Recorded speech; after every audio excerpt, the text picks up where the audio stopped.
to 32-5, Josh. They are the top team in the WCBL East compared to the Dawgs, who are the top team in the WCBL West. The Dawgs at 27-13. So we're looking at this holistically, 6 games back of Saskatoon. Well, a little bit, sort of. But nevertheless, the Dawgs 6-4 in their last 10. Saskatoon 8-2. It's going to be a tough test for Okotoks here tonight, Josh. What are you looking forward to? And also, how you doing? Good to see you. I'm doing good. Good to be on the broadcast with you here, Mike. Also, with the Dawgs just barely ahead right now of their rivals in the Sylvan Lake Gulls as well. I got a chance to talk to someone that's very familiar with the Saskatoon Berries team, a former family member of this Okotoks Dog team, now works for Saskatoon Global, and Scott Roblin. And Scott Roblin said that you got to watch out at the plate for Carter Beck and Ethan Menard. They have been absolutely deadly. And kind of what you just talked about there, this is a team that has been down double digits, been down plenty of runs, and had that will to kind of bounce back throughout the season. And that's what makes up a champion, especially when you're going to beat a champion as potent as this Dawgs team that's had a stranglehold in the WCBL for the last few years, putting up banner after banner after banner. You know that anytime someone comes into Siemens Stadium, the Dawgs have a target on their back, and they're trying to pick up the W and prove themselves in the hierarchy of the WCBL. Well, you mentioned Carter Beck and Ethan Menard, Berries 1-2 hitters. Boy, are they ever swinging the bat well. 365 for Beck in the first half of the season. Menard at 426. And last night, they were as advertised. 5 hits between them. 2 runs combined, 2 of the 11 runs belonging to them. Beck, he had 5 at-bats, got 3 hits, walked once as well. He was just a force to be reckoned with in the leadoff spot, and Menard right behind him, hitting for power. And that's what the Dawgs have historically been among the best at in this league, and now it seems they might finally have a worthy adversary. We'll see how exactly things shake out tonight. For the Dawgs, they're going with a pretty stacked lineup tonight. Ricky Sanchez leading things off, followed by Jake Skaggs, Zane Scansey, Barry Eisman DHing, and then you've got Connor Croson, Leo Cote, Nash Crowell batting 7th. Holy moly, that's pretty impressive there. Eric Matchey at 8th. We've seen him as high as 3rd or 4th this season. And Chase Logan rounding things out in the 9th spot.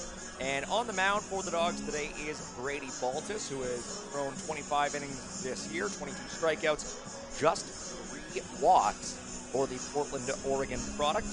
The way the Dawgs will be lining up defensively, of course, Baltus pitching, Logan behind the plate.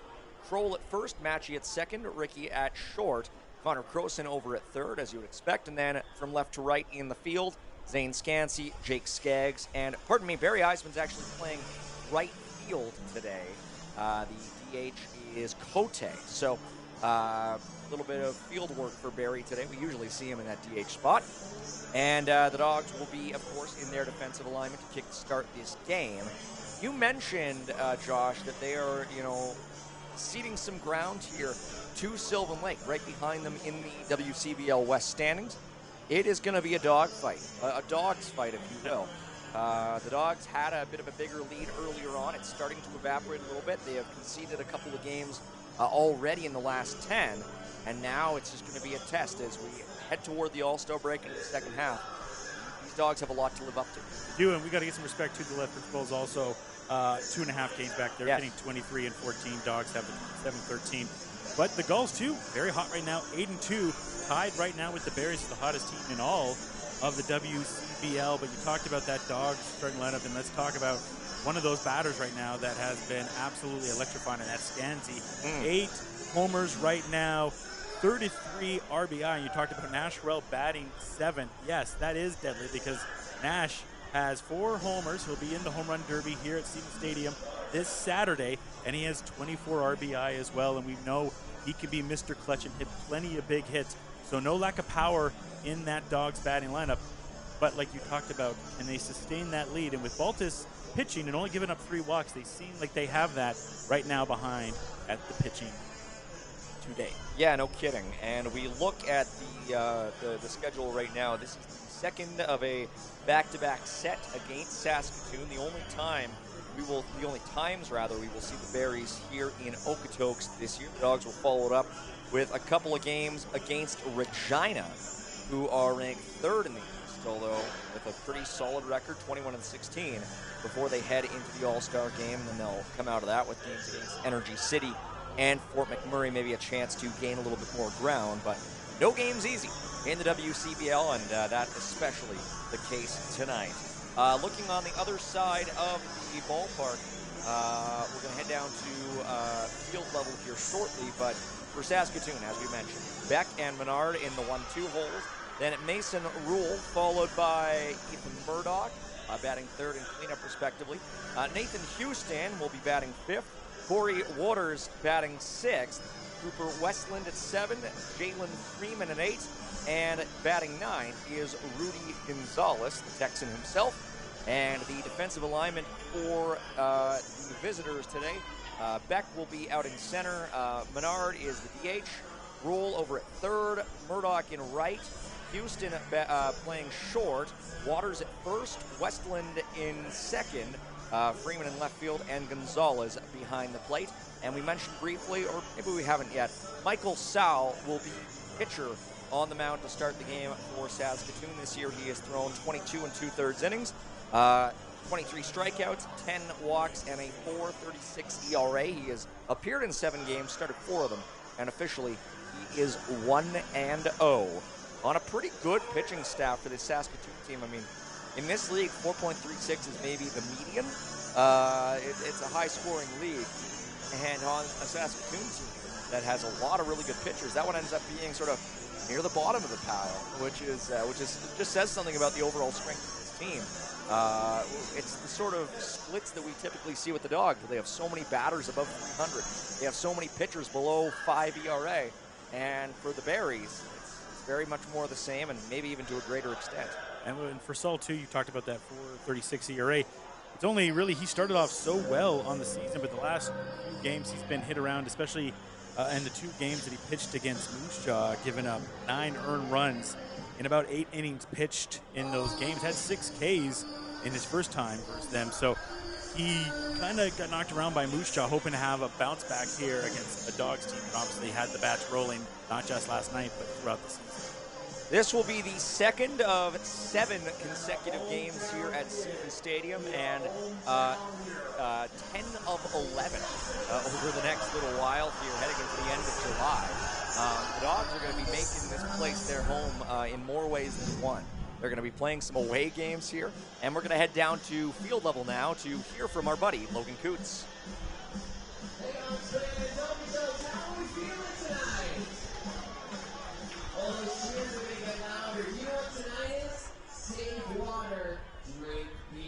Do you know what that means? $1 off all beer all night long. So be sure to what? Save water, drink. Yeah, it's going to be a good night tonight. Of course, we're taking on the Berries again.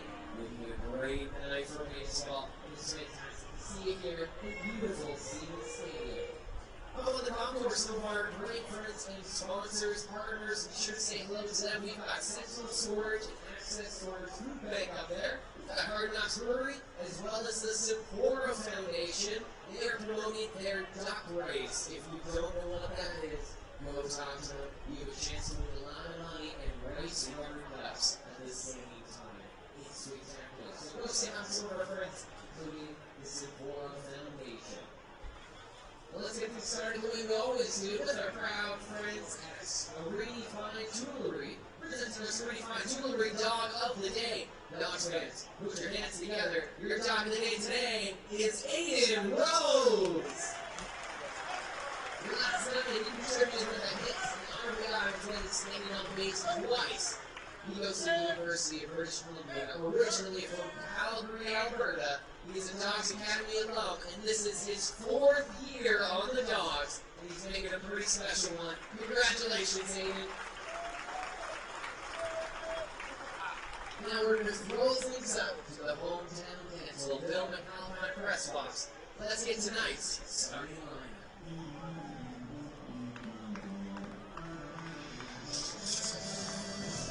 Dawgs fans, here is the month-strolling lineup and batting order for your Okotoks Dawgs. Leading off out of Pittsburgh State University, the shortstop, number 8, Ricky Sanchez.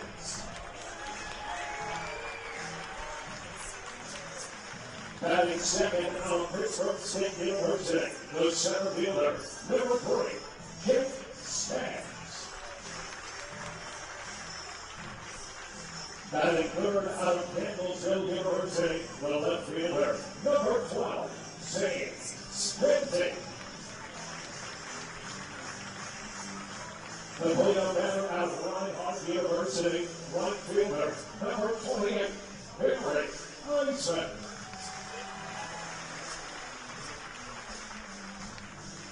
Big pick out of Tennessee Tech University, the third baseman, number 10, Connor Corrosion. Batting sixth out of Oregon State University, designated hitter, number 46, Leo Cote. Hitting seventh out of Tennessee Tech University, first baseman, number 44, Nash Cole. Batting out of Illinois State University, the second baseman, number 13, Eric Matty.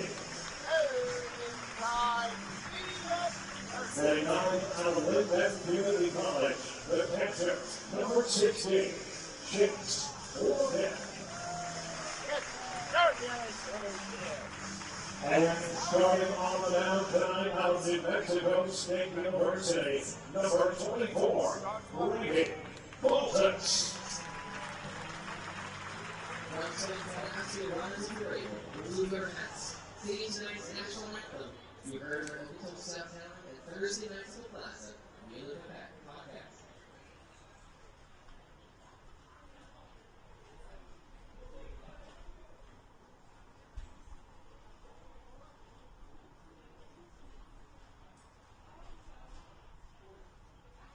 Oh, Canada, our home and native land, true patriot love in all of us common. With glowing hearts we see thee rise, the true more strong and free. From far and wide, oh Canada, we stand on guard for thee. God keep our land glorious and free. Oh Canada, we stand on guard for thee. Oh Canada, we stand on guard for thee.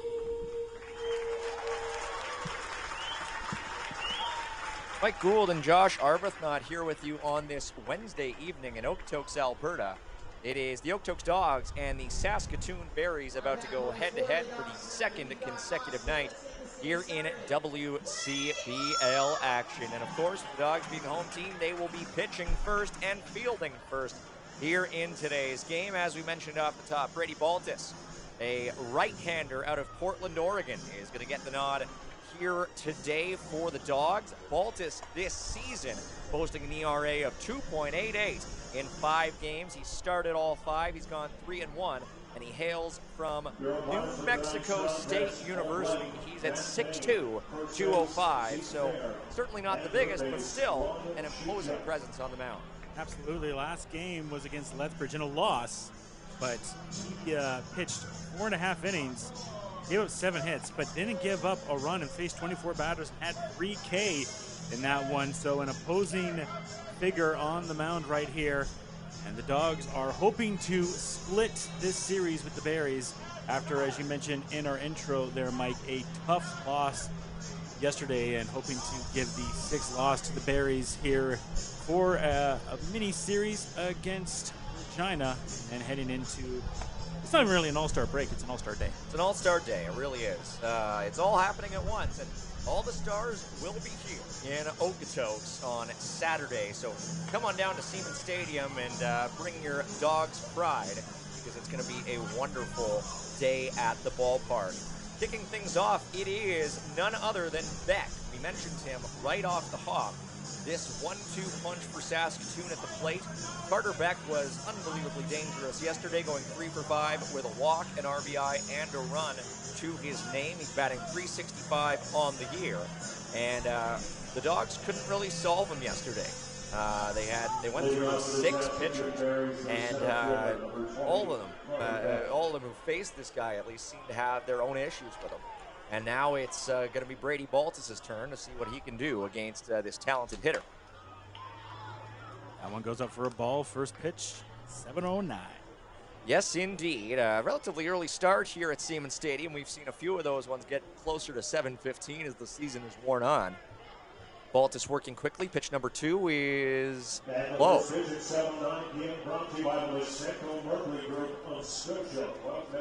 That first pitch is brought to you by the Masenko Merkley Group at Scotia Wealth Management. And Baltus is still waiting for the first strike call to come from behind the plate. Here's the 2-0. There it is, in there for a called strike. He's hovering around right now, trying to find that strike zone. Those other balls just went a little bit under, and that time able to find it to deliver it into 2-1. Matt Payne behind home plate today. Zeke Fear over on first, and Ron Shuchuk at third as Baltus prepares for pitch number 4. Swung on and popped high toward the Barry's bullpen, and it's going to drop foul for a second strike. Baltus throwing some good velocity pitches here in the early goings of this game, but Beck did well there to fight that one off. Everybody will have to reset after that initial flurry over toward the left side of the ballpark. This lineup is so dangerous here, Mike. Barely anyone in this lineup is even hitting under 320. Yeah, really. I mean, you just get to the 9 hole, and Rudy Gonzalez is batting 154, and that's pretty much the outlier as Baltus belts one in there, but too high, and the count goes full. Want to do is put Beck on with Menard coming up in his .426 batting average. Yeah, Beck is the guy who gets on base, and Menard seems to be the guy who likes to get Beck across the plate again, as pitch number 6 is inside, and no strike call from Payne, so some early pain for the Dawgs as Baltus allows a leadoff runner. Really patient at bat there for Beck. There was a few pitches there around that strike zone, really tempting to go for right there, and Beck was able to keep a good eye, stay steady, and now get on base. And that brings up Menard, who we talked about, has a real power bat, hitting .426 this year, and will try to get back to advance. Yeah, Menard has 4 more hits than Beck in 7 fewer plate appearances. So he's been doing quite well, and the first offering from Baltus is not all that tempting, as the catcher Logan had to dart to his right just to prevent it from hitting the backstop. Face batters like this, you want to try to get them on the outside, make them chase 1 or 2 of them, and that's what Baltus has been trying to do so far, but no luck. He's thrown 5 balls so far to just 2 strikes. Pitch number 2 is swung on and missed. Menard trying to make that one his 10th home run and 30th and 31st RBIs of the season, but to no avail. It's got to feel good for a pitcher when you find that strike zone. Baltus has been hovering around there. We saw that in the Beck at bat, and hoping to see if you can get that sweet spot again. He may put a little bit low and try to find that double play ball. Menard trying to be the first batter in the WCBL to hit double digits in homers this year. That pitch is not the one for him, and he watches it sail wide for a ball.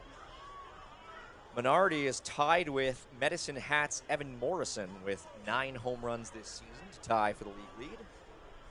Zane Scansey for the Dawgs is tied for second with 8. Pitch number 4 of the plate appearance. He is swung on and missed, and the count moves even again. Baltus is bringing some heat and challenging Menard right there. That one, as we talked about, he was trying to make him chase some of these pitches. That one he did get him just on the outside plate there to chase it. Has a 2-2 count here. Menard for the Berries. I wonder if they call him the Swede.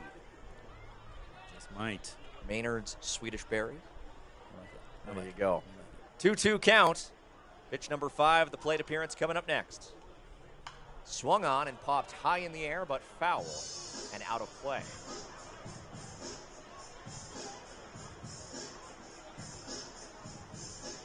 Balt is doing what he can here to prevent any early damage in this game. Yesterday's effort saw the Dawgs score 5 in the bottom of the first and still lose. 2-2 again, swung on, and this one's popped into right field. Camping underneath this one and getting the out is Barry Eisman. And there's one away as Eisman throws it back quickly, trying to maybe catch Beck off guard over at first. The throw was a little bit wild, but Logan managed to prevent it from causing any issues. Shows how dangerous both those batters are. It took 12 pitches already for Baltus to get 1 walked and 1 out. Rowell up, who is also hitting fantastic, hitting .345 this year. So like we were talking about, Mike, there's just no rest here in this lineup against the Berries. Mason Rowell from West Bend, Wisconsin. And yes, as you mentioned, .345 on the year. Strikes out a fair amount, 18 times, only 16 walks, as a pickoff attempt ends up with the ball getting away from Nash Crowell, but he tracks it down, and it looks like Beck has a little bit of leg discomfort there over at first. Stretching out both his left and his right, particularly his right knee, it seems. Everything's okay there. Kind of an awkward play as Baltus attempted the pickoff.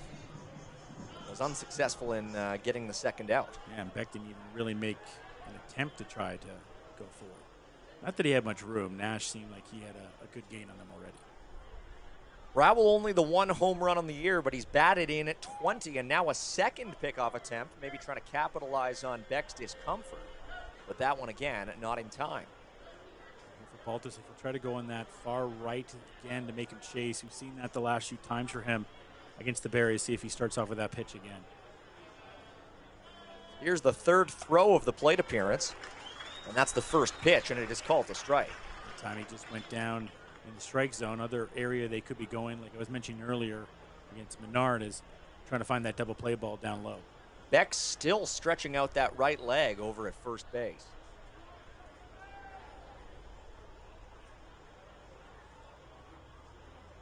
The 0-1. Swung on and put in play right back to Baltus, who knocks it down, spins, and fires it over to first in time.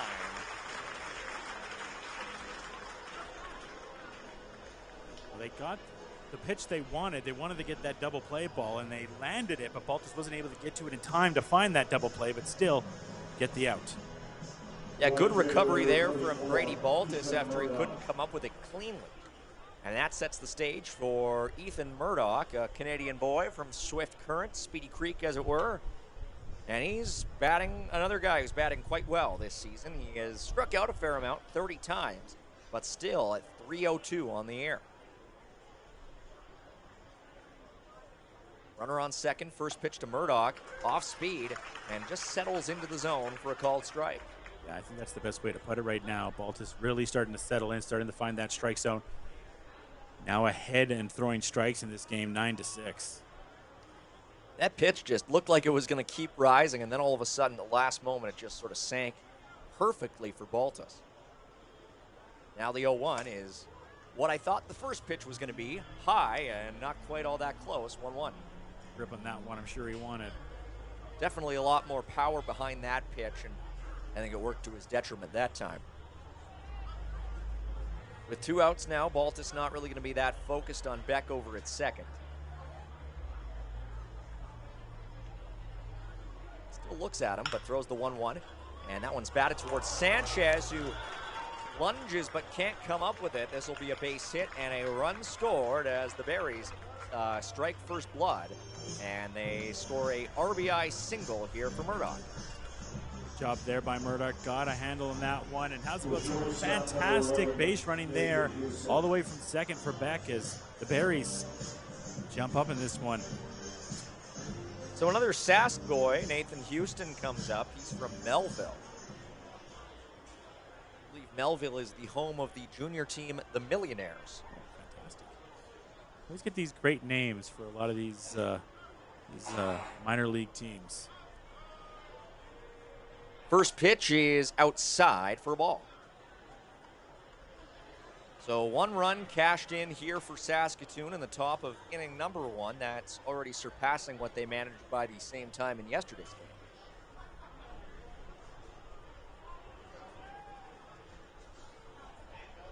That one's inside. Could be a 2-0 count. There's only been 2 pitches that have been thrown so far. There we go. Thank you, Conrad. Our buddy Conrad Krauser, who you've probably heard on the mic at various points this year, running the scoreboard here today. 2-0 is swung on and put through the gap between short and third, and this will be a second consecutive single for Saskatoon. Doing a really good job of putting the right points in the infield right now, and again, just a dangerous lineup all over here. We'll be saying that over and over again. It's not Groundhog Day, it's just the fact of this lineup for the Berries. This will bring up Corey Waters, who has the number 6 hitter, is hitting .372. I mean, that's something else. That's right. Another Saskatoon boy, or at least another Saskatchewan boy. He's actually from Saskatoon. So back-to-back hits here in the top of inning number 1, and Baltus again has his work cut out for him. That's a nice start to this plate appearance as he lings that one in for a strike.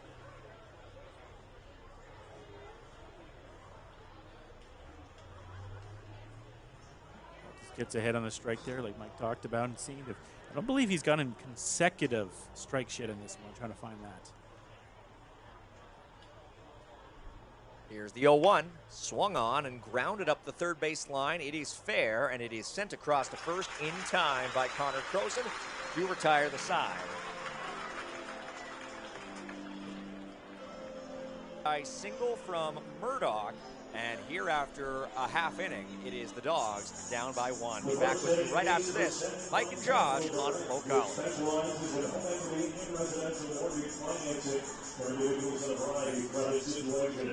Visit capitaldirect.ca to learn more.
Back here for the bottom half of inning number 1 between the Dawgs and the Berries at Siemens Stadium.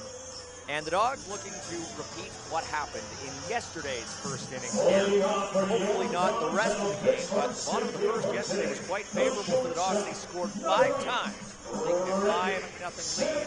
They ended up conceding 11 after that, but hey, they'll take a repeat of that first part.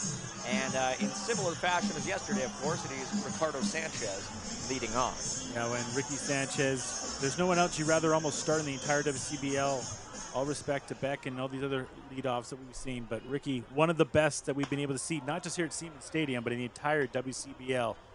Seems like he always gets on. He's hitting 30 for 82 this year. Doesn't have a homer yet.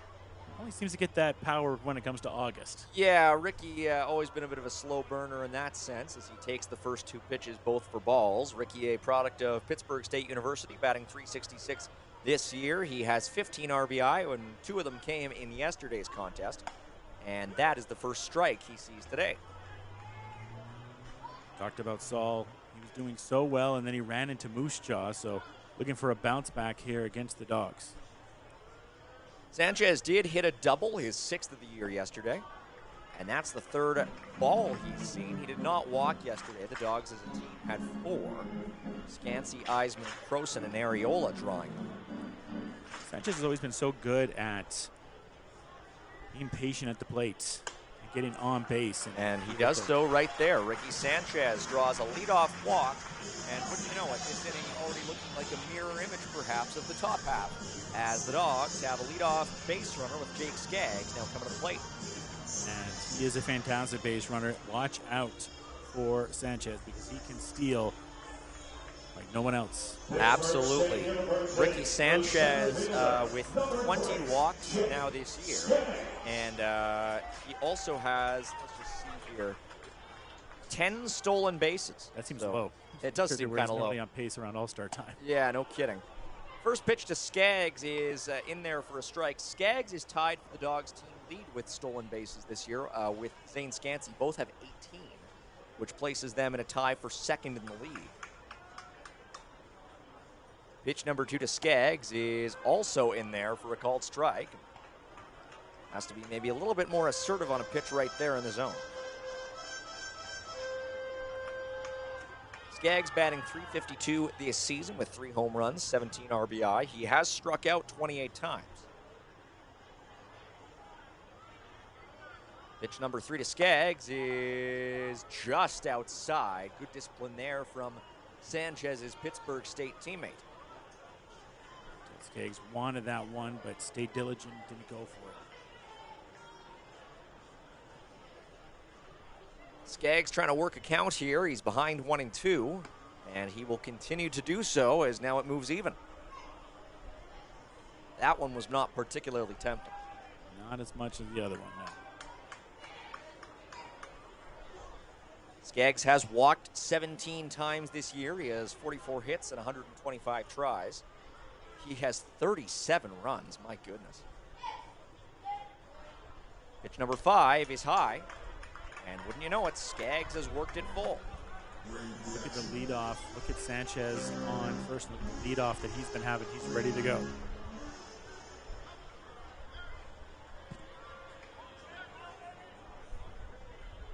Jake Skaggs trying to get on base. Swings at a pitch that might have been a ball, but nevertheless he stays alive as Sanchez made a break for 2nd. And we're back where we started, 3-2. 4 strikes thrown, 7 balls so far for Saul. The only member of the Dawgs starting lineup today with more runs this year than Skaggs is Connor Croson, who's all the way up at 40. Another 3-2 in there, and that's almost a double play. Sanchez is safe at 2nd, but Skaggs does miss on that one. It's a strike, and it's a strike out. But in a way, the Dawgs do kind of come out a little bit ahead. Ricky Sanchez 90 feet closer to home plate. He was ready to take that 2nd bag, and he's going to get it now. You have the batter that you want. If you have a batter on this, there's plenty that you want to bring in a runner, but you have one of the apex. Yeah. Scansey to do that. No question. Zane Scansey, very dangerous this season. That was almost a double play. Very close. Very close. But the Dawgs will take it as the first pitch to Scansey is rather generously called a ball. That's one of those things right there, Mike, when your manager's like, no, no, no, hey, good job. Yeah. Good job. No, no, no, yes. Yeah, Zane Scansey from Gig Harbor, Washington. He's batting .361 this year. He's tied for 2nd in the league with 8 home runs. He'd love to make it 9 here. And that swing certainly had a lot of power behind it, but the ball unfortunately heads about 45 degrees foul.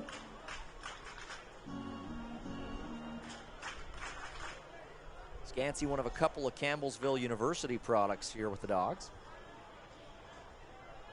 Hitting 44 for 122 on the air with 33 runs batted in. He'll watch that one sail high, and the count moves to 2-1. He's had a few of those higher ones, not just land exactly how he wants to. Keep an eye on Sanchez again as he's starting to, much like he did in the last one, start taking a little bit of a generous lead, if you will. Swinging a foul chip there from Scansey as the count moves even again. Haven't really said much about the pitcher for Saskatoon in Saul, who has now thrown 16 pitches. Did pretty well there punching out Jake Skaggs. Now we'll just have to wait and see how exactly he handles Scansey here. With the count now at 2-2. That one is lined into left field. It's a base hit. Sanchez is waved around third. He's going to make it home in plenty of time. And wouldn't you know it, it is Zane Scansey with an RBI single to tie this game in the bottom of the first. Beautiful hit there. Finding his 34th RBI and tying this ball game up. And just one out for the Dawgs with one on. And here comes Krausen, who has made plenty of moments here at the park. Check that. It's Barry Eisman up the plate, but another guy who is hitting extremely well. In fact, one could argue even better than Connor Croson. Barry Eisman, the only member of this Dawgs starting lineup today, above 400 on the year.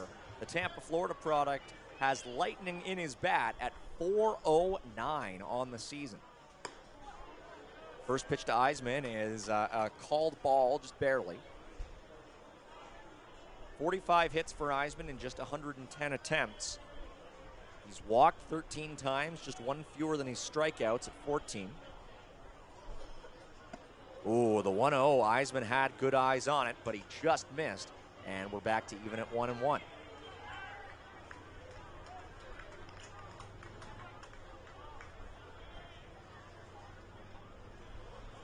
Barry Eisman has only 4 home runs this year, but 30 RBI, and you can bet he'd love to make it 5 home runs right about now.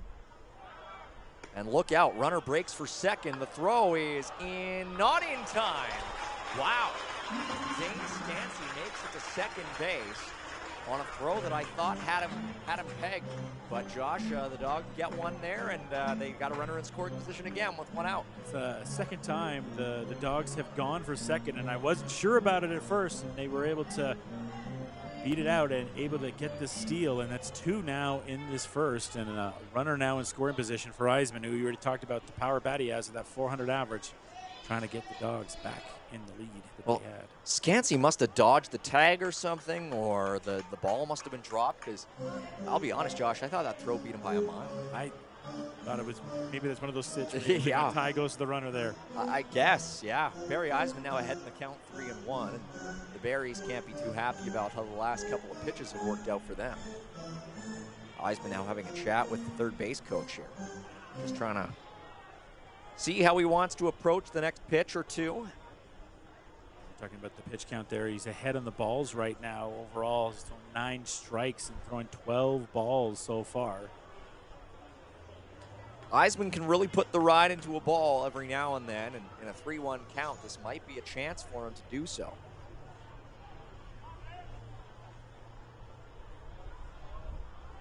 The 3-1 swung on and put into the gap into left center field, but I think it's going to carry just too long. Freeman camps underneath it, and that's 2 away here in the bottom of inning number 1. Good job there by Freeman getting on top of that and picking up the second out here for the Berries. Yeah, Eisman really tried to put that one out of the park, but he was just a little bit late on it, I think. And it looked like it was going to be more in no man's land out there in left, but it ended up just sort of sliding right to Freeman. And right there, that's the second out for the Dawgs. But it brings up Connor Croson, who is just so clutch in these types of situations. As he ever. Croson 1 hit away from getting up to 400 on the year, and he tried to get it there, but swung through it and missed. Croson batting .397. 50 hits and 126 tries.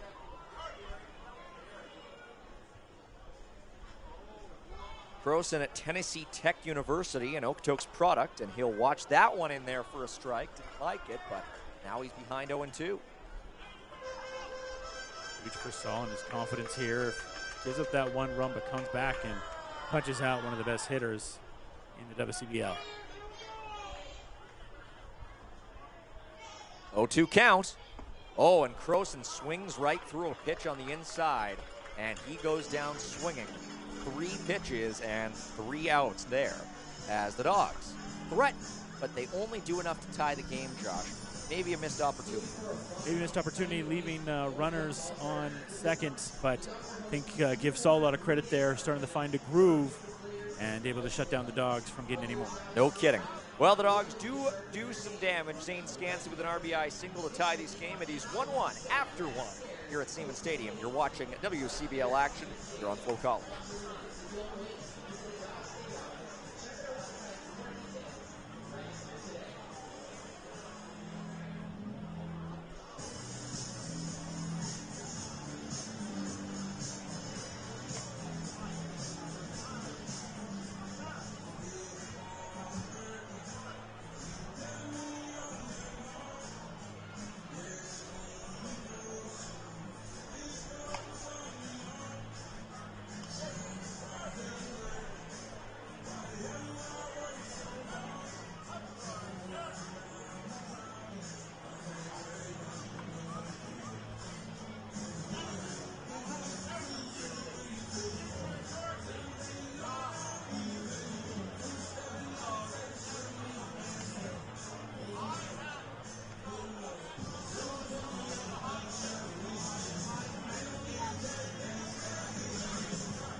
Back at it here for the top of inning number 2. The Berries and the Dawgs living up to the hype so far as they both strike in the first.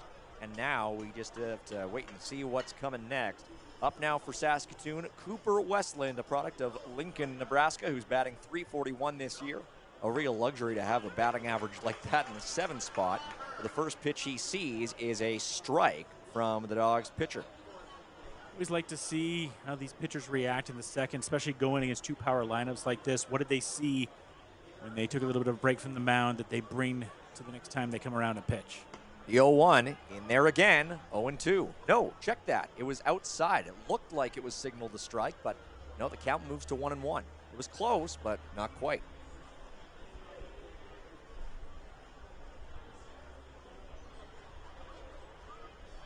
One from Baltus coming up next.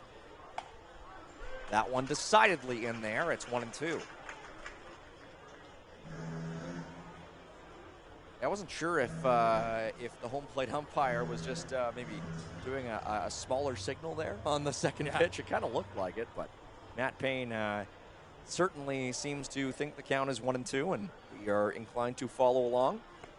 That one is not a strike, and I don't think anybody was under the impression that it was. Should know, too. Seems like in the last, 5 minutes here, the wind has picked up quite significantly. See how that goes for some of those hits to go a little deeper. Yeah, the flags out and left are definitely blowing towards right.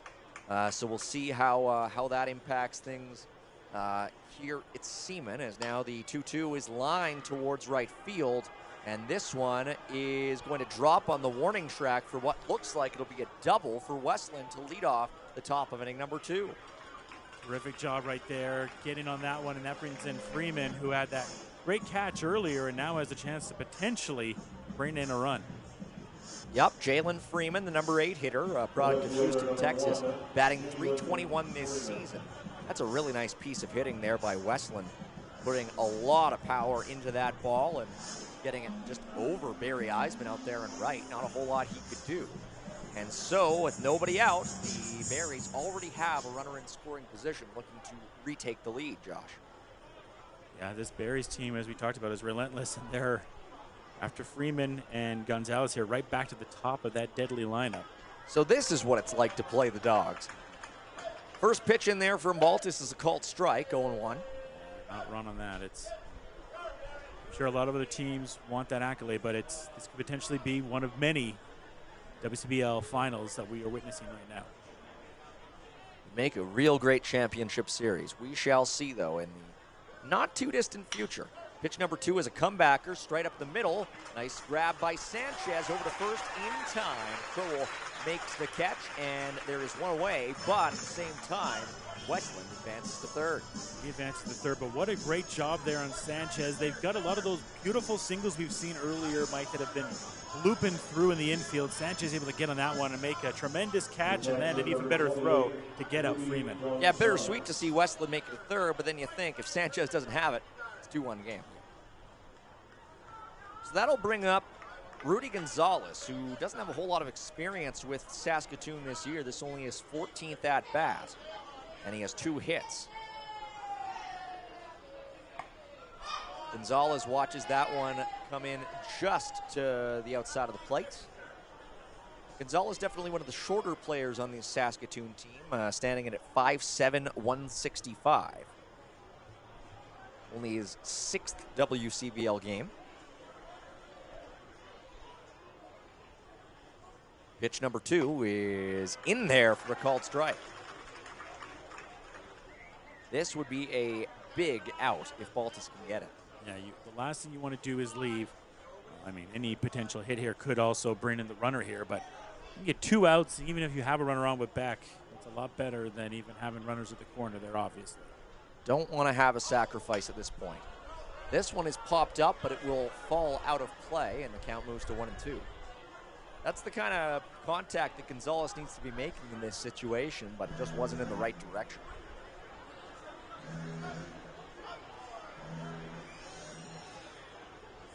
Anything in the infield probably won't score the runner from third. It's a big opportunity here for Baltus to pick up a K. 1-2 incoming. Swung on, and again, another pop-up. This one looks like it'll leave the ballpark.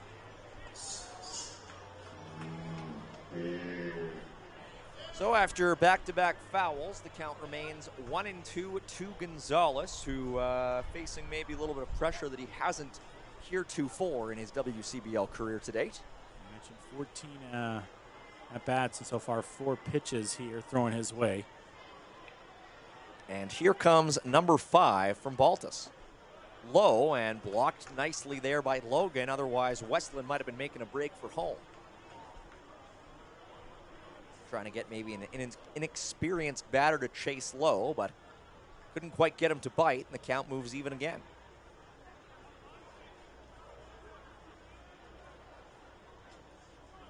2-2.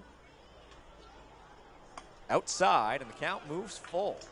Good discipline here by Gonzalez, and if you're Baltus, you do not want to see Beck coming up next. Last thing we talked about at the start of this at-bat, the last thing you want is runners at the corner with 1 out and this whole lineup coming back up. For lucky number 7 here for this pitch to find it in the strike zone. 3-2 to Gonzalez. Swung on, and he stays alive. Oh, wow, a big duck there from the bat boy.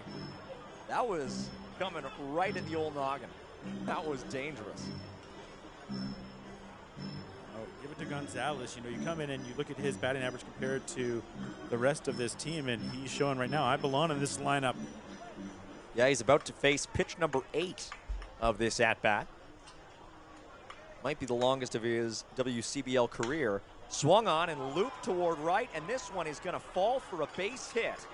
The throw in towards home had some good timing to it, but just a little too late.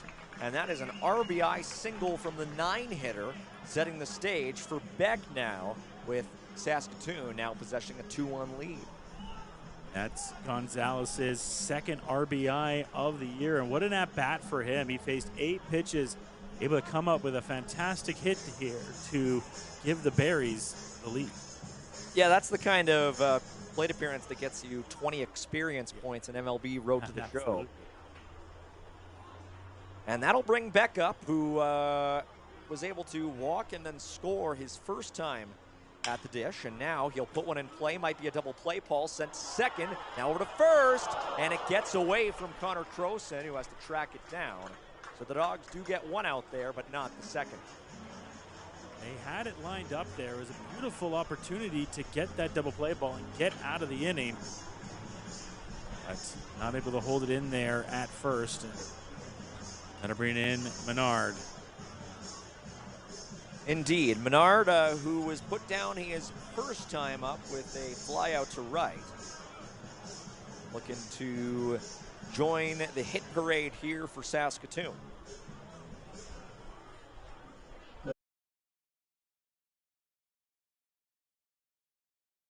Brady Baltus up to 38 pitches so far through 1 2/3. Nothing in the pen.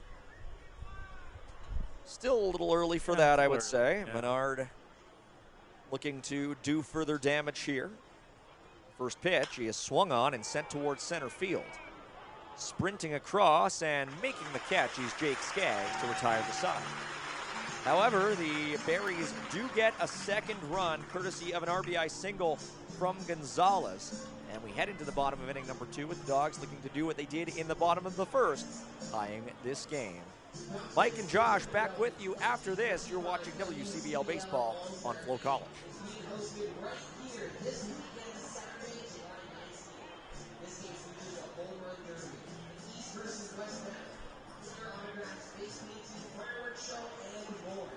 This will be the last All-Star game hosted by the Dawgs for a number of years, so make sure you stop by the office tonight. Purchase your tickets to be part of the fun happening this weekend, Saturday, July 19th, for the WCBL All-Star game. The second inning presented by the Okotoks Creamery. Scooping joy since 1969.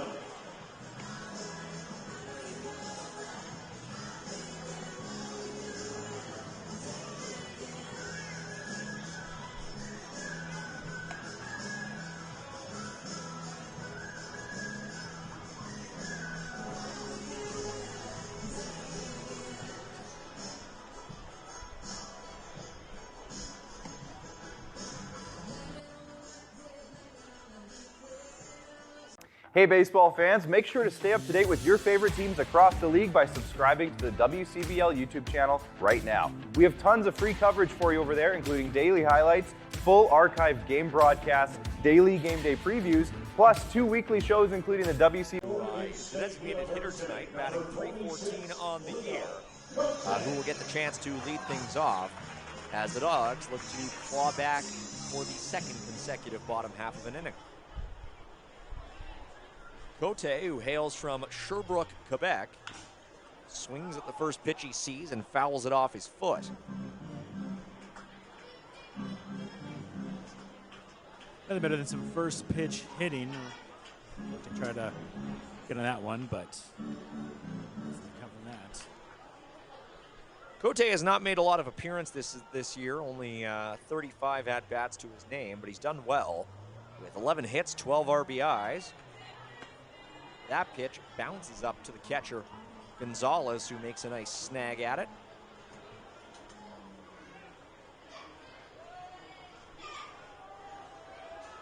Cote from Oregon State University, and the 1-1 again, not all that close.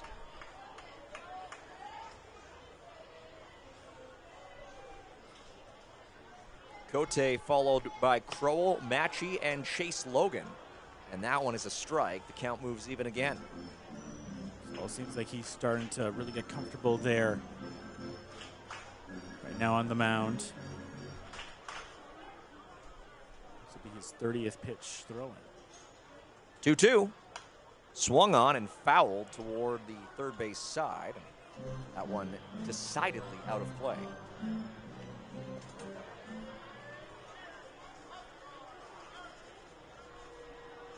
Dogs looking to stack together some base runners, and Cote taps one just foul. Don't think you could really call that one a swinging bunt, more just like a fortuitous glance off the bat of Leo Cote. Never seen 2 foul balls that have just gone the Exact opposite way. Yeah. Yeah. One of them a well-hit ball to third base, where the other one not well hit at all. And now Cote swings and fouls off another one. That one barely just tapped off his bat. Cote extending this one a decent ways. This one will be pitch number 8 to him. And it's not swung on. It is a called strike. I was going to say that one is not in the zone, but it was. And Cote did not agree either. at that called strike. And now it's time to go to Funky Town with the man that will be representing the Dogs here in this ballpark at the Home Run Derby on Saturday. Time for Nash to potentially smash. He has 4 homers we talked about already. Let's see if he can find another one here to tie this ball game up. Yeah, Kroll has seen his batting average climb, and now he puts a charge into this one out to center field. It is gone.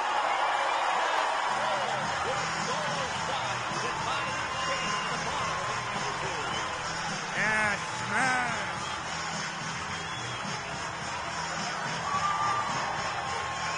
Unbelievable. Maybe a preview of what you will see here Saturday at the Home Run Derby as Nash goes yard for his 5th homer of the year and ties this ball game up.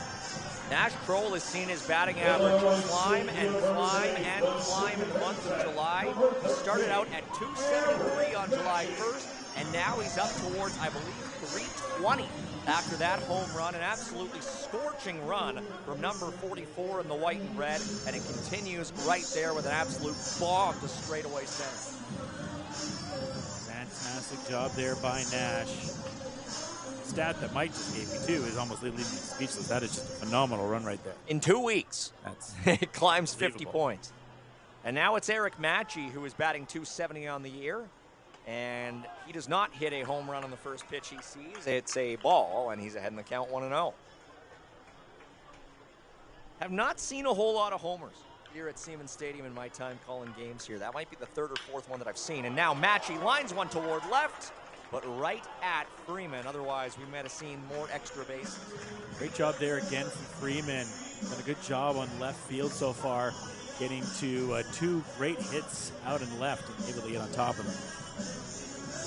Boy, that hit by Kroll was just labeled. The second it came off the bat, it was a no-doubter. I was about to say, that is the definition of no-doubter right there.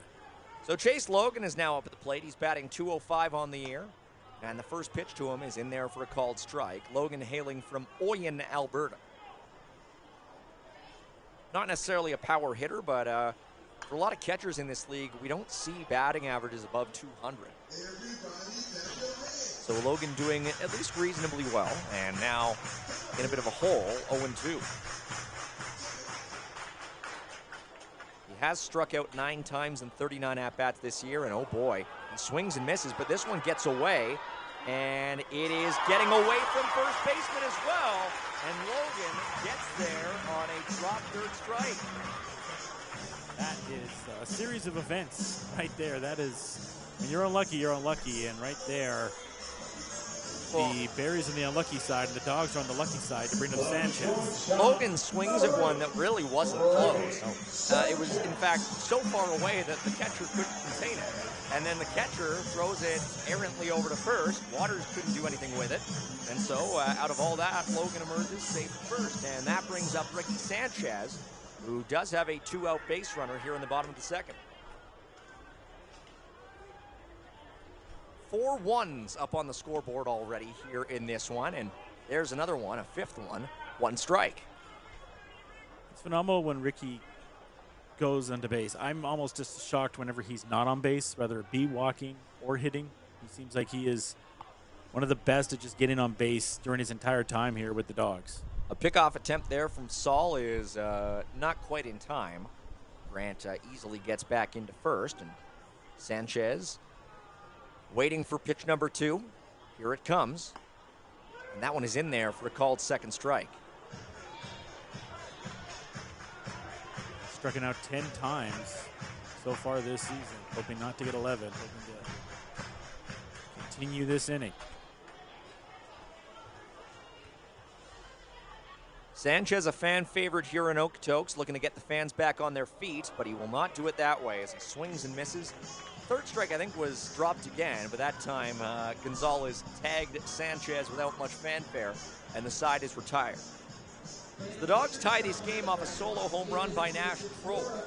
And after 2 innings, this has turned out to be quite the blow-blow matchup here in Okotoks. The Berries and the Dawgs going blow for blow. One run in the top half of the first, one run in the bottom half, one run at the top of the second, one run in the bottom of the second. And here we are. It's a 2-2 ball game, Josh, after 2 innings. Yeah, this is living up to the hype. Like we talked about, potential WCBL championship preview here, one of many that we could see. And the one thing that really stuck out to me there was Saul. Yes, he gave up the homer there to Nash, but he really settled in there. Almost had that K against Logan before kind of catastrophe struck right there, but doing a really good job of settling in, and see how the Berries bats go here in the third. We'll be back right after this. Mike and Josh on FloCollege.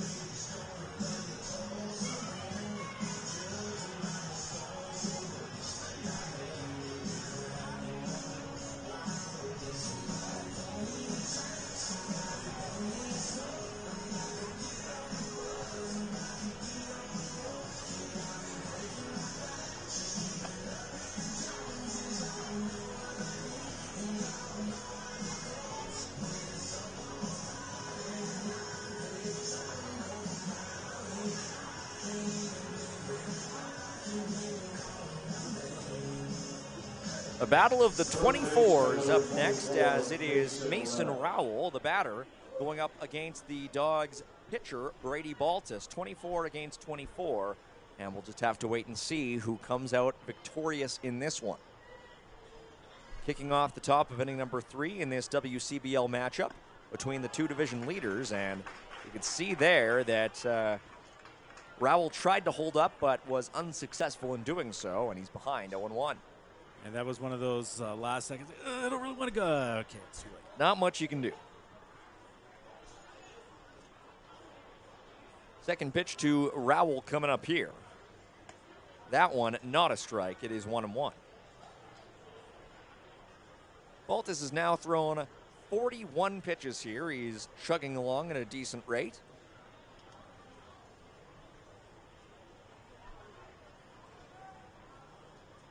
The next pitch he is swung on and caught Rowell on the inside of his bat. Really had to be careful not to saw himself off that time, but now he's behind the count, 1-2.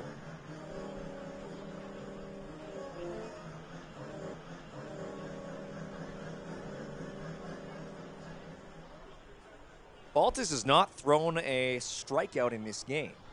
Michael Saul has pitched 5.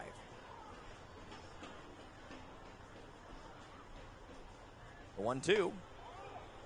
Check swing there from Rowell. He didn't go around, not even close.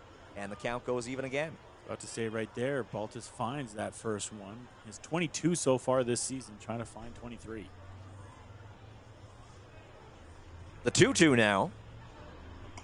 Way outside. And we've noticed this a couple times in this game. Whenever Baltus has gotten the count to 2-2, he just can't quite find the zone. We've seen a lot of 2-2 counts go to 3-2.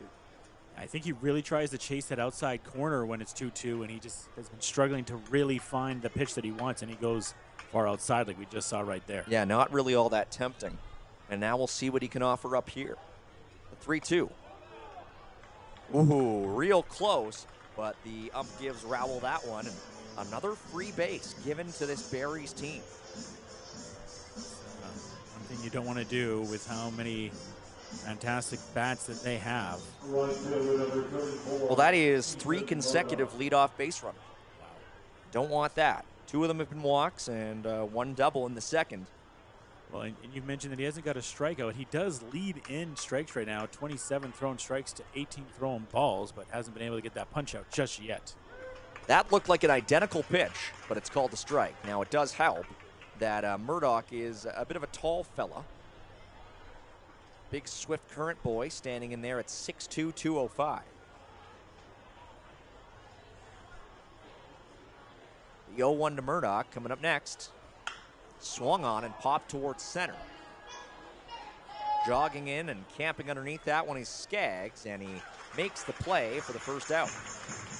interesting so far, and it's just how both these teams are hitting so far. A lot of the deeper hits into the outfield, have been hit deep center, and Skaggs has been on a ton of those. And then for the Dawgs, the other way, going down to left to Freeman, you kind of see that pattern for both teams. The only real exception, Nash Crowell's solo shot, which sort of skirted towards center right, I would say, center. Yeah. But I would say more of a center hit for sure. And now we see Houston up at the plate with one away and one on here in the third. Houston sends this one out to right, and it is down at the warning track. The throw coming in from right field as the runner goes through, and there's going to be no throw. So another run here for Saskatoon as Murdoch plates one with a double.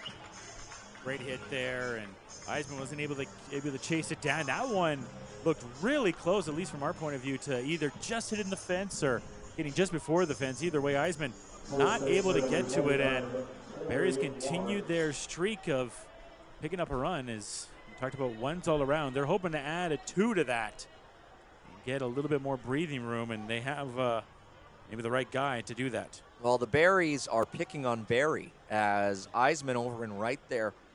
I mean, it's tough. Great wordplay. Yeah, well, thank you. And now we have one that is tapped over to second base. Matchy looks over towards third, but ends up just making the easy play to Crowell for the second out. As I was saying, it's tough for Barry Eisman because, a DH most of the time, not an everyday fielder, but not a whole lot he can do on that one. And even the double that led off the second, it was sort of the same thing. And just putting him in a tough spot. So now we see for Saskatoon, up at the plate, is this, oh no, pardon me, it's Cooper Westland. I thought we had a pinch hitter, which would be kind of strange for the top of the third, but it is Westland, who is 1 for 1 already here today. First pitch to Westland, not all that close. 1-0 to start off here. Runner on third. Westland hit that double that led off the second. He ended up scoring the Berries' second run.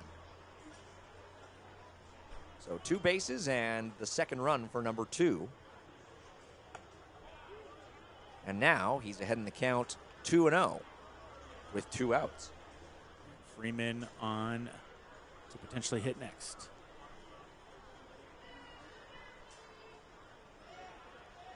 Baltus has now thrown 51 pitches. Here comes number 52. In there for a strike. You could see that Westland held off, thinking it might have been inside, but no dice. Count moves to 2-1. The reason I mentioned the pen earlier is Dogs don't really like to go to the pen no matter what until really the 5th, and then it's kind of pitcher by committee after that. Yeah, you sort of see a pitcher per inning. Sometimes it's a pitcher per batter. Yes. Here's the 2-1, and that one a little bit more high and inside on Westland, who holds off, and the count moves to 3-1. Still waiting on a strikeout from Baltus today.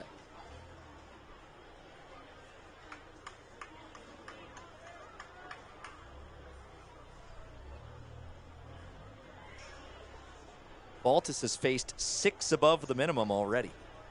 The 3-1 in there for a strike. Back to full with the 2 outs.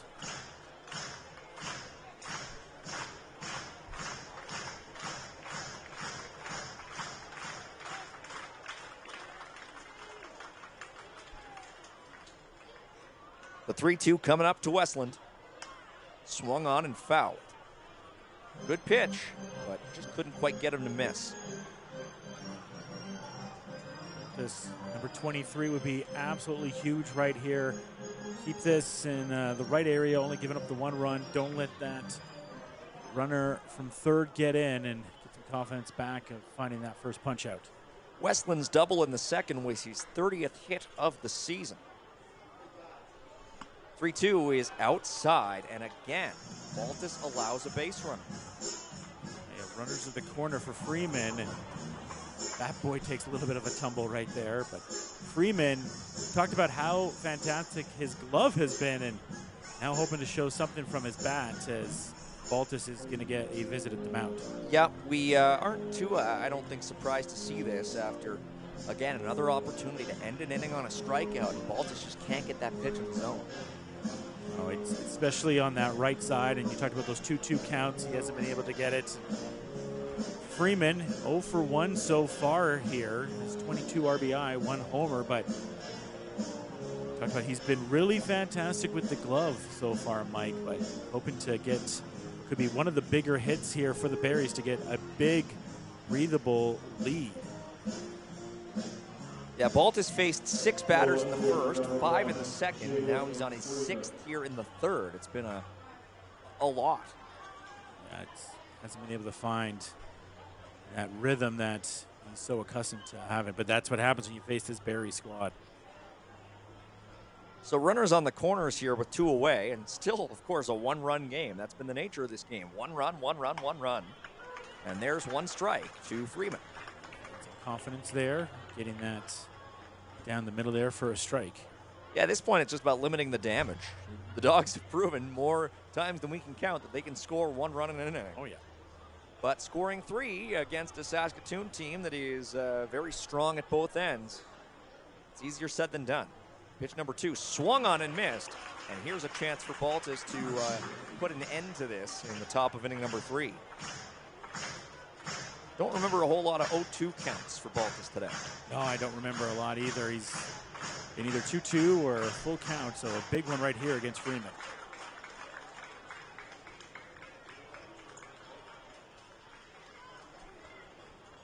Here it comes. And again, outside. And the runner advances to second. So that was Westland, who advanced largely uncontested. And another put-away pitch from Baltus that just really wasn't that tempting. Talked about this Freeman at bat, how big it could be for the Berries. It becomes even bigger now that he has 2 runners now in scoring position.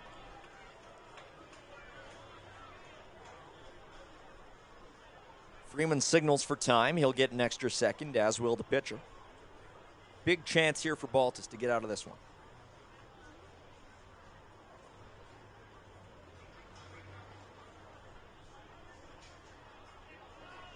The 1-2. Here it comes. Swung on, grounded to second. Matchy scoops it up, over to first, in time. And the Dawgs escape largely unscathed. They do surrender a 3rd run, however, and they will head into the bottom of the 3rd, looking to do what they have done in the bottom of the 1st and 2nd, come back, tie the game, and maybe this time do more. Yeah, the Dawgs will let their bats do the talking here at the bottom of the 3rd, but we talked about right now for Sass, Saul had really started to find some ground on the pitching side of things and see if he can make a quick inning here against the Dawgs. 3-2 the score in favor of Saskatoon against the Okotoks Dawgs. Mike and Josh with you. I'll be back with you after this on FloCollege. Number 2.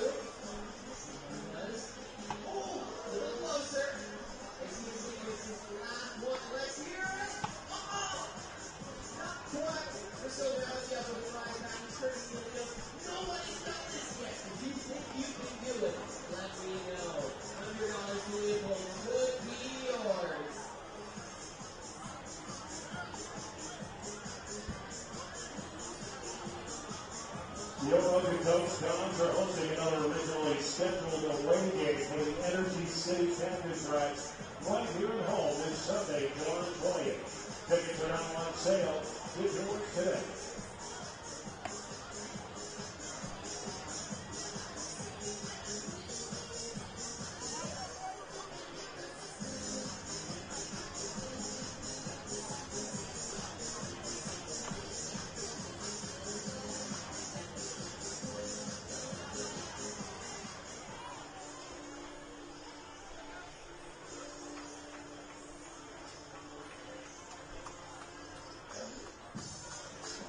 Center fielder, number 3, Jake Staggs. Back at it here in the bottom of the 3rd, and wouldn't you know it, the Dawgs' quest for a 3rd run in the 3rd inning will be kickstarted by number 3.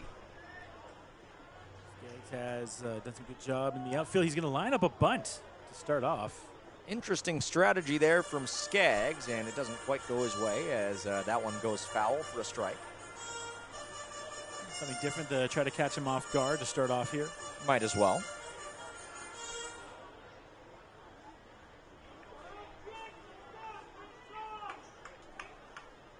0-1 to Skaggs. Swung on and missed. I was talking about Saul really seems to have found some confidence now at the mound as he's starting to really dial in here. He's got all 5 strikeouts so far in this game. That one is not the pitch that will get him his 6th, as it is high and outside. Pitch count right now for him, not too bad. 29 strikes thrown, 16 balls. That's 45 in total. Here's 46.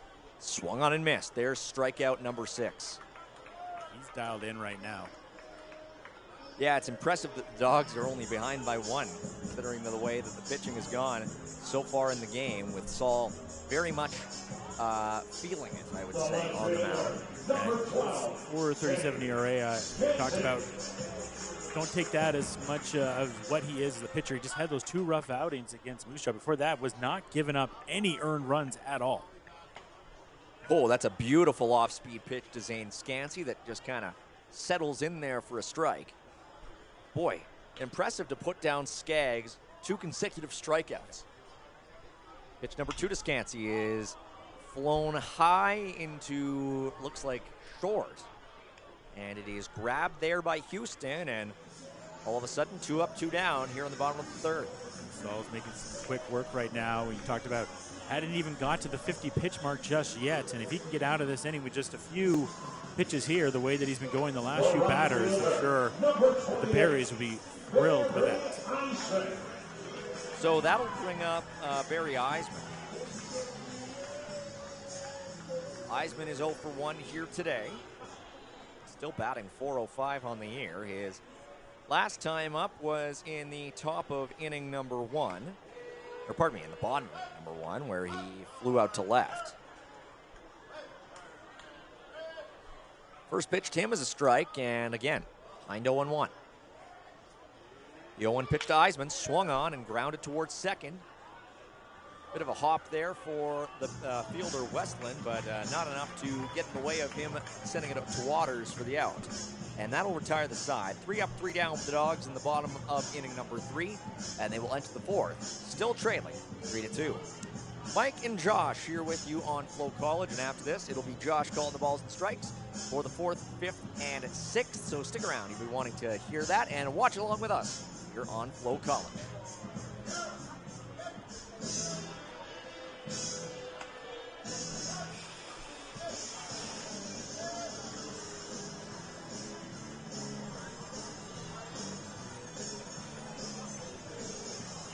And the 4th inning proudly presented by Service Credit Union. Supporting Alberta's athletes, farmers, and entrepreneurs with advice that helps you feel good about your money.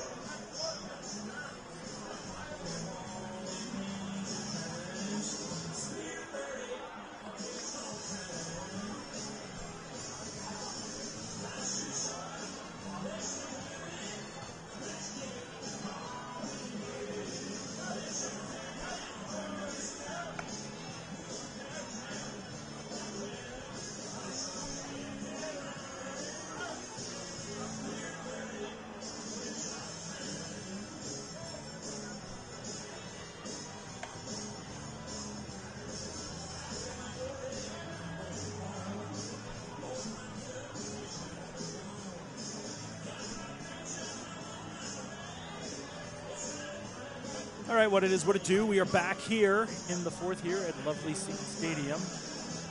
Wind still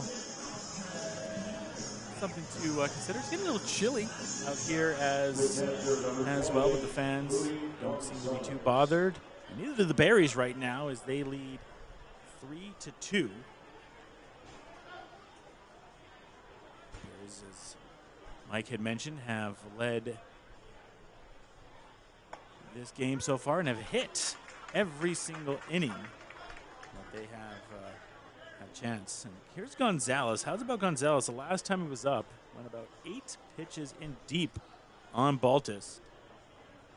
Getting that average up on the year. Found his 2nd RBI. That one he goes. So finds 2 Ks to start off here. Baltus has not found that 23rd strikeout just yet. Searching for it right here. Hasn't been ahead 0-2 very much, as Mike also mentioned. So here we go. 0-2 count against Gonzalez with Beck on deck. He's dealing. He's throwing. And he'll find a ball. So won't be able to find the K that he was looking for right there. Dogs hoping to do quick work here of the Berries, much like that was just done to them in the bottom of the third. So 1-2 count. Boltus digging in. And outside again, and we continually see that from Baltus in this. When he gets ahead in those counts, he tries to find the outside of the plate and has been struggling with location all game in this one. Comes in with a fantastic ERA, and it's tough going against some tough bats here. And how's about Gonzalez, as he's been able to bring up some high at bats. He'll go even deeper as that one ricochets off and goes foul.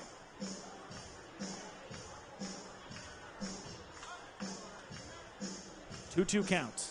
As we are here in the top of the fourth. Berries lead 3-2.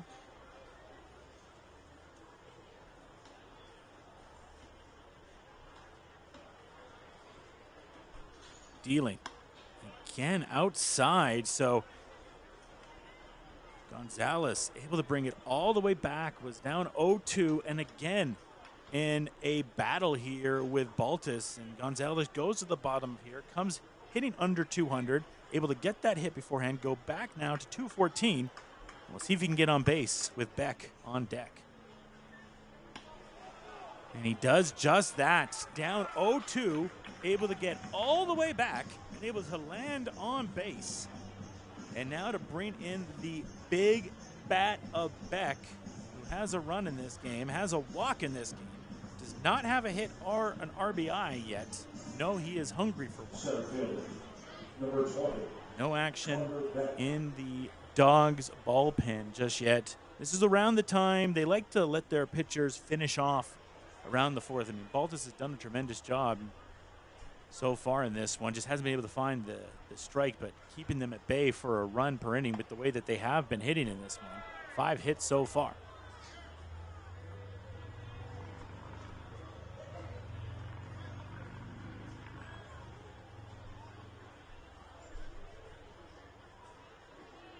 So 1-0 count. Runner on first, dealing. That one goes down for a strike.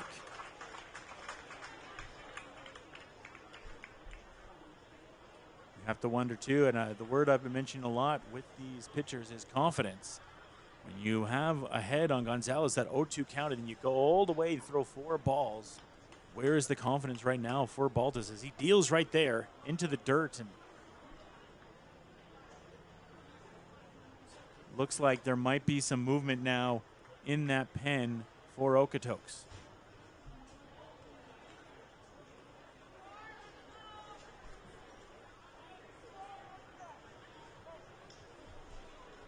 So 2-1 count. Runner on first. Dealing. There's a hit. Goes left.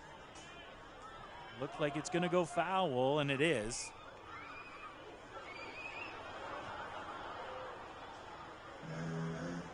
So, Mike, we have a dog in the pen right now. Yeah, it looks like it's going to be Preston Toshnook, who is over there warming up to our right. You know, I wasn't on the mic when it happened, but another leadoff walk for this, given by this Dawgs team. And still no strikeouts. I mean, this is a chance here, 2-2 count, but you got to see some of that killer instinct at this point of the game. Especially against this Berries team. They don't lose very often. They find another hit by Gonzalez. Have yourself a game, Gonzalez.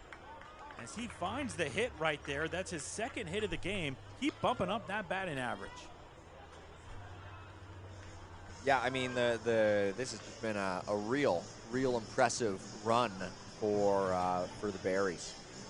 And that'll bring up Menard. Well, and you kind of talked about that MLB show jump up.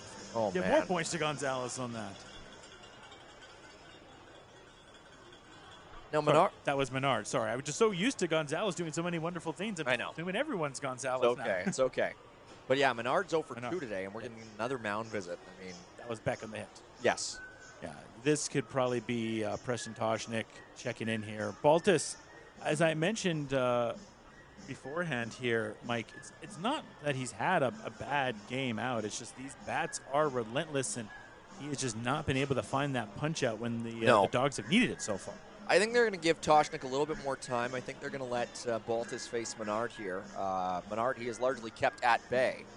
But yeah, 0 for 2, and that's sort of one of the few saving graces. The only two members of this Barries team not to contribute in a meaningful way so far, Menard and Freeman, at least offensively. Freeman's made some good defensive stops. So if Menard can be put down again, that'd be a nice little cap off to the game for Baltus potentially, but yeah, the early returns have not been all that strong. No, and this is a huge opportunity right here for the Barries to make a huge dent in this game. That we talked about it from yesterday. The Dogs got up to that huge lead, getting 5 runs in the first, and then the Barries were able to come back and win that ball game. Right now, they have a chance to have a big one here in the fourth. That one goes far out right, and that's kind of been Baltus's. We don't get to see where all the pitches go, but it does seem like a decent amount are going in that far right corner there, Mike. Yeah, it has not been that promising. Let's just put it that way. For Toshnik, if it is him coming in, we shall see. He's a Dawgs Academy product who throws right, as there's a big swing and a miss. He's made only 1 appearance this year. It was a start, and it was back on June the 4th, where he threw 5 1/3 innings, allowed just 3 hits, only 2 earned runs, and a 8-5 win over Sylvan Lake. Potentially a relationship to Dogs alum Quinn Toshnik. I'll have to double check on that. There's a hit. Chance for the double. Can they punch it? No, they can't. Once again, Nash is not able to bring it in. They get the 1 out, but they're not able to punch it, and they'll have runners on the corner here. That's the second time now they've had a chance for the punch out, and Nash isn't able to snag it in to find it. Yeah, that's just bad luck. And now we're going to see another mound visit. I wonder if this will be it for Baltus. Yeah, this might be it here. You still have a chance to find that double play ball again. They found everything they wanted to do. They got that double play ball right there, and then just some bad luck, not able to find that second out right there. Just bounces out of the glove there of Kroll. Still, I mean, strong contact from Menard. Oh, yeah. And he's going to reach on a fielder's choice, but it's not ideal to have 2 runners on with only 1 out. And that's what the Dogs face here, down by 1.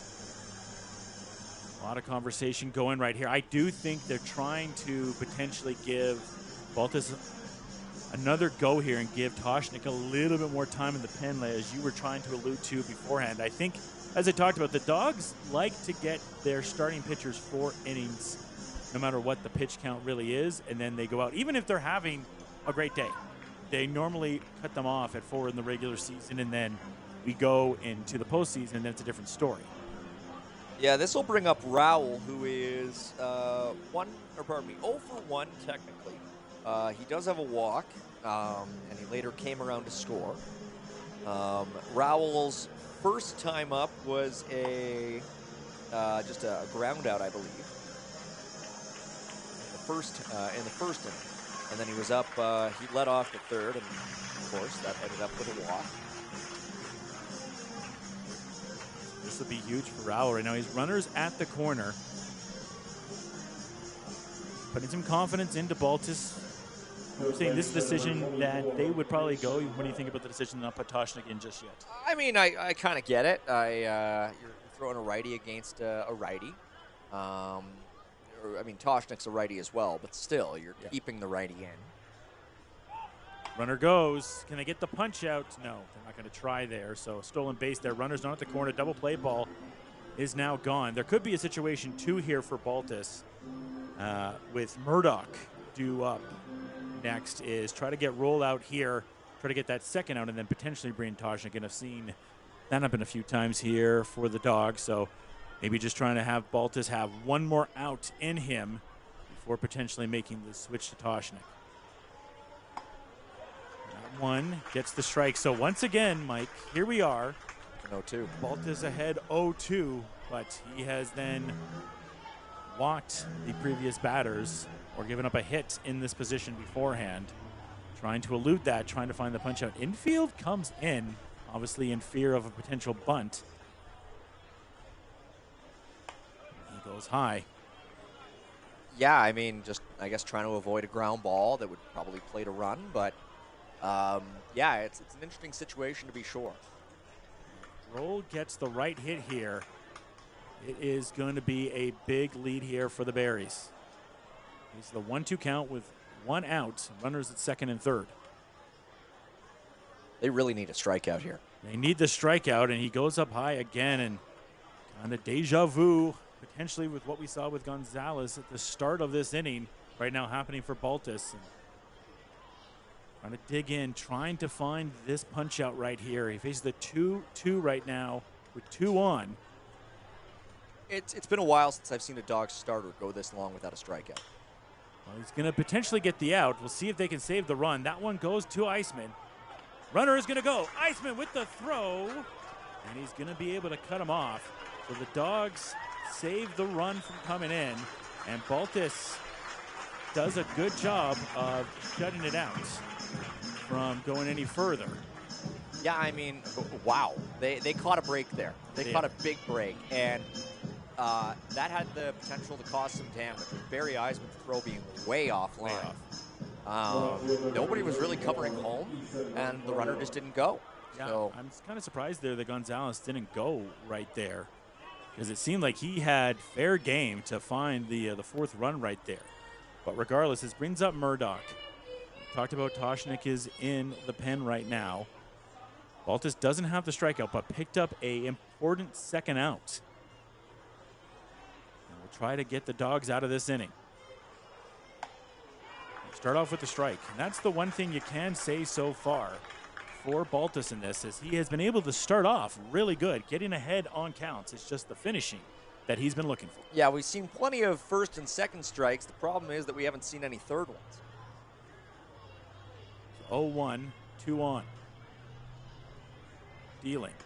That one goes out. Good job there behind the plate by Logan. Not letting that one go any further to potentially bring Gonzalez in.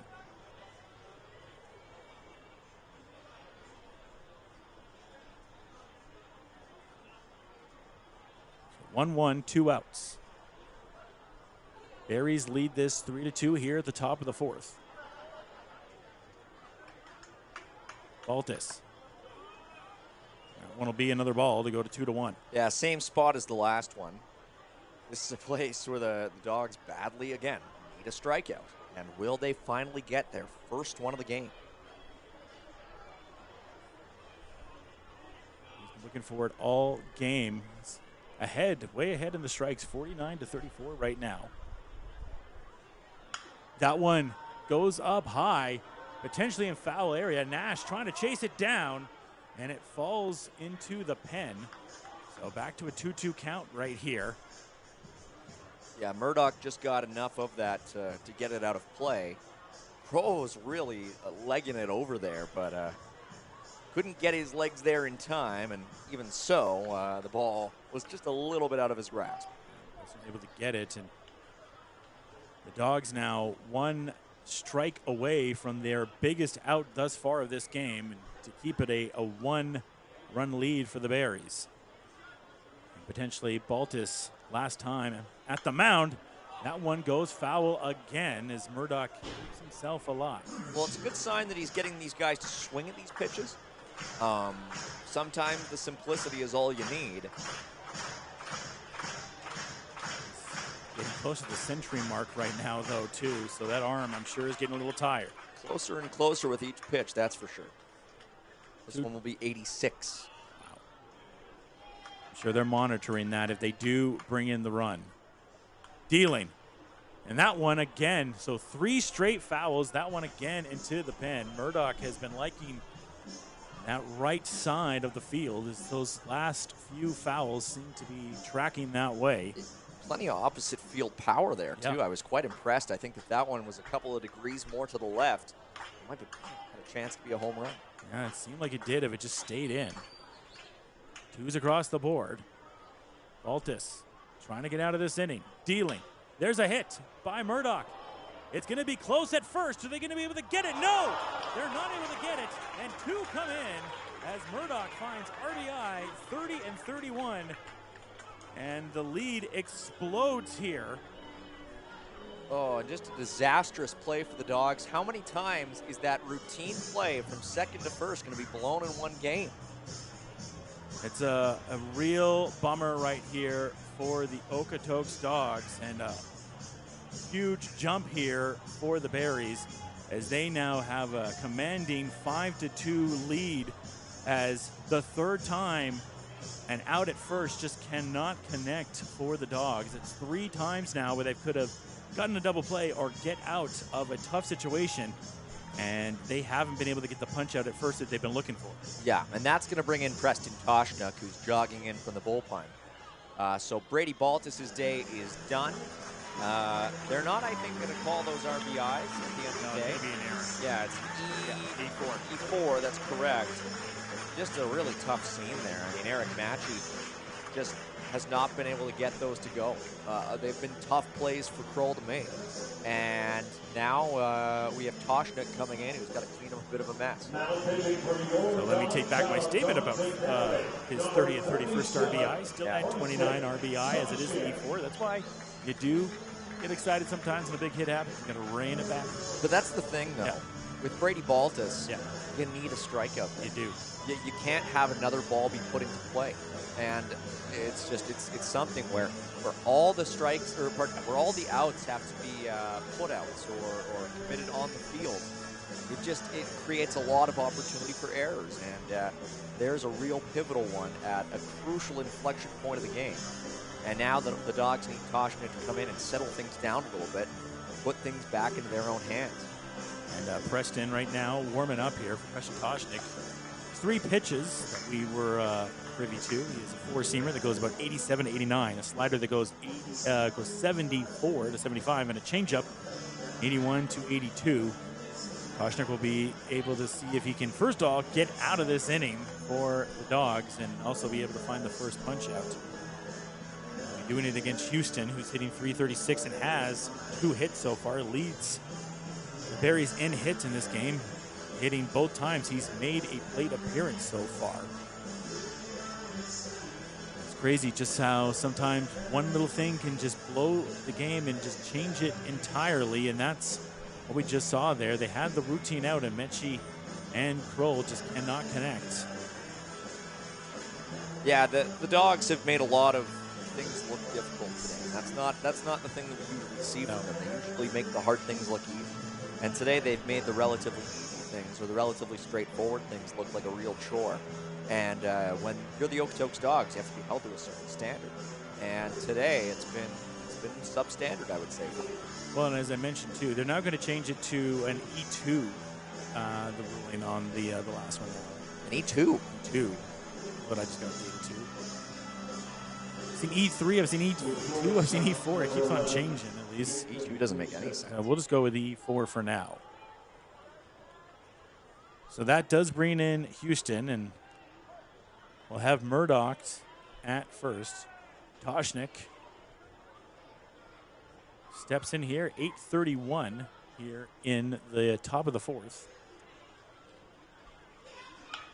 There's a hit, goes down to center field, getting chased down there by Skaggs, and only takes 1 pitch to get them out of the inning. As it was a heck of an inning for the Berries, as they are able to find 2 more runs to get a nice sizable lead right now, 5-2. And Mike, it seems like the Dawgs are going to need those bats to start barking in a big way.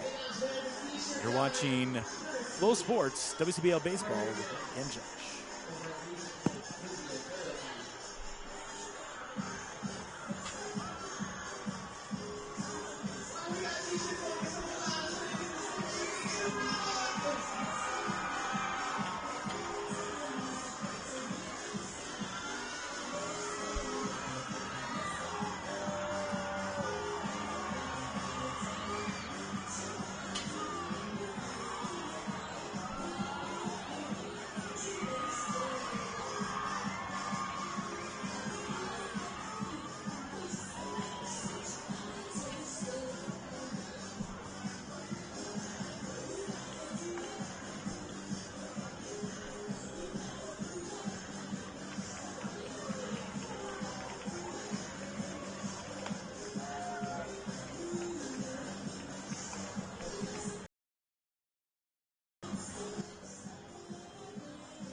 For more than 25 years, we've been there, helping Canadians find the extra space they need to grow and to create new memories. Access Storage. Buy Canadian, store Canadian. As we get ready to come back here to the fourth here, Crowell will step in and talk about Crossan. Crossan will step in here and, well, the Dawgs have some work to do, as we alluded to, Mike, and it starts with a guy that put in that work for you, in Connor Crossan. Yeah, Connor Crossan is an extremely dangerous hitter, and we say that just as he dribbles one over to third, but wouldn't you know it, he's going to reach. He's going to reach him. We have seen some infield stuff that would make a lot of coaches want to close their eyes. Yeah, no kidding. They're going to call that an E5 as both a bobble and a missed throw there from the third baseman for the Saskatoon Bears. Cote comes in, and the Dawgs is the start you want. Trailed by 3 runs here in the bottom of the fourth. Saul has been locked in. He got 3 up, 3 down in the last inning. Almost started off with that, but had the error right there. Starts off, though, throwing a strike. Yeah, the Dawgs could certainly use some offense from a guy like Leo Cote at this point in the game, especially when Saskatoon's been getting it from Gonzalez. Absolutely. 1-1 count right now. Due up next is Nash Crowell, who hit that big jack earlier, and that one goes down for a strike. He has 5 already. He can find his 6th one right here and find the first out of the bottom of the fourth for the Berries. Asking for 2 home runs from Nash Crowell. Is that just greedy? That's a little bit, yeah. 2-2 count. We'll see, though, and we'll get taken to Funky Town in a bit here. Right now it's a 2-2 count for Cote. Dealing. Ooh, just goes a little bit high right there to get it to a full count here for Cote. Sure, a lot of Dawgs fans right now rooting for that full count with Nash on deck. He'll try to find number 6, and he's going to get it. Gets the punch out right there. Beautiful K right there, finding his 6th. And great timing right there. Did not want to go to Funky Town and have 2 on. Check that. That's number 7. It's number 7. Okay. Number 7. So let's just do the math here. Saskatoon has 7 strikeouts. In the game total, there have been 7 strikeouts. That's pretty good for Saskatoon, I would say. There's been what? 5 How many walks. outs? How many outs? 5 walks and 4 of them for the Dawgs. Nash, big swing of that one. He wanted to give Mike that 2nd homer, but can't deliver on that. And he had first pitch swinging the last time on the jack. So 0 for 1 right now for Kroll. That one he just let sails by, and now he is in a 0-2 count. Yeah, I mean, Crowell is a bit of the, I would maybe characterize Nash Crowell as the Adam Dunn of the WCBL. Right, yeah. Home runs or strikeouts, very little in between sometimes. And that's what he's going to go. He goes down on 3 strikes in a row for the 8th strikeout now in this one for Saul. And he is just absolutely dialed in. There is no movement in that pen. The Berries are absolutely locked in. What Saul is able to do for them right now. 8 strikeouts. That really just makes all the difference, doesn't it? It's over, and I'm not very good at math in my head. That's 2 per inning. 2 per inning, and pretty much a majority of the outs. And that one pops up. It could be another quick inning here as they get on top of that. And the Dawgs only have 4 come up. They sit down, can't find anything else to go. As we go to the top of the 5th, Saul and the Berries are settled in. Right now they lead 5-2.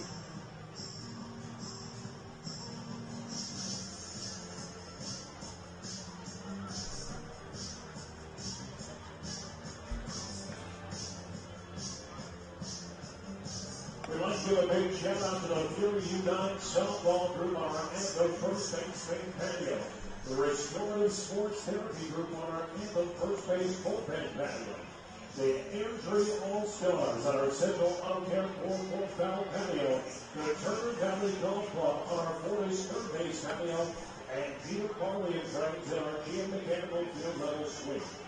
If you're interested in booking a group event at Stevens Stadium, stop by or call the ticket office at 403-262-3294.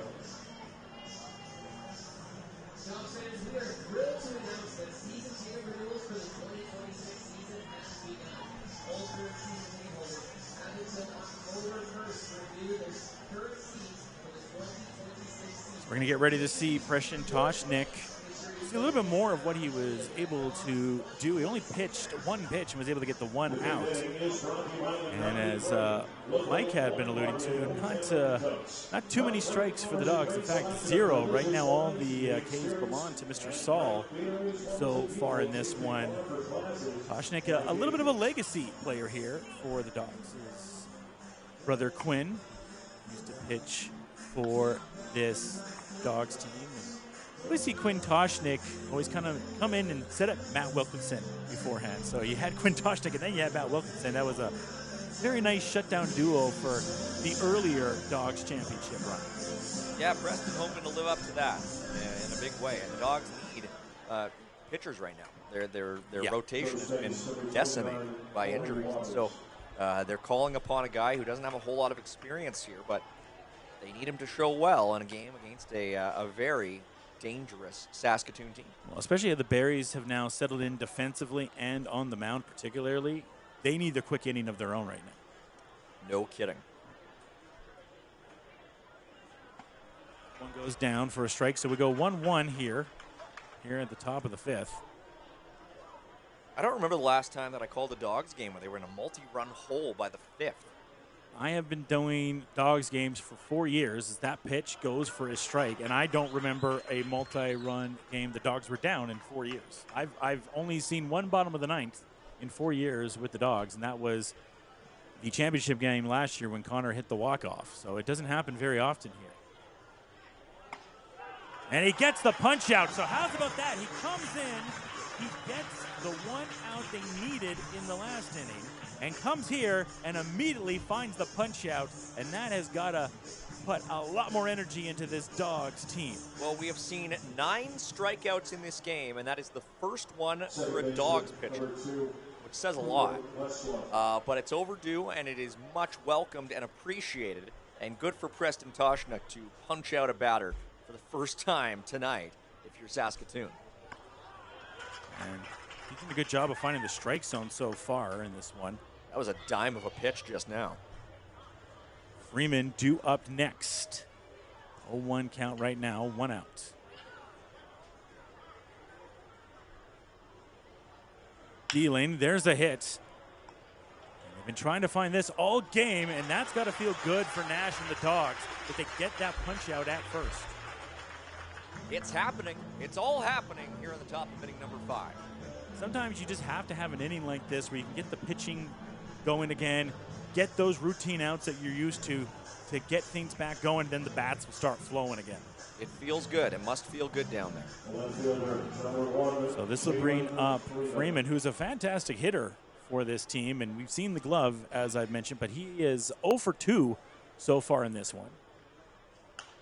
He smacks that one, and that one goes foul as the lights have came on. Yeah, you can see the home plate umpire signaling for that after the bottom of the 4th. Wind has gone down a little bit out here. Got a little chilly out there, as I was mentioning, but the fans don't seem to care. There's another foul. Basically the same spot. Basically, watch out for your cars. My car's parked around there, Mike, so I'm a little bit worried right now. It's always a dangerous game. So can Toshnik do what Baltus could not, have an 0-2 count and find the punch out? As he deals. And that goes to Matchy. And they get it. And what an inning for the Okotoks Dawgs. One they needed as they sit down the batters 1, 2, 3 and get the quickest inning they've had so far here, Mike. Certainly a breath of fresh air after what we've seen. And now their bats need to do the job that they haven't done in a couple of innings. We'll see just that. You're watching WCBL Baseball on Full Sports.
So here we go.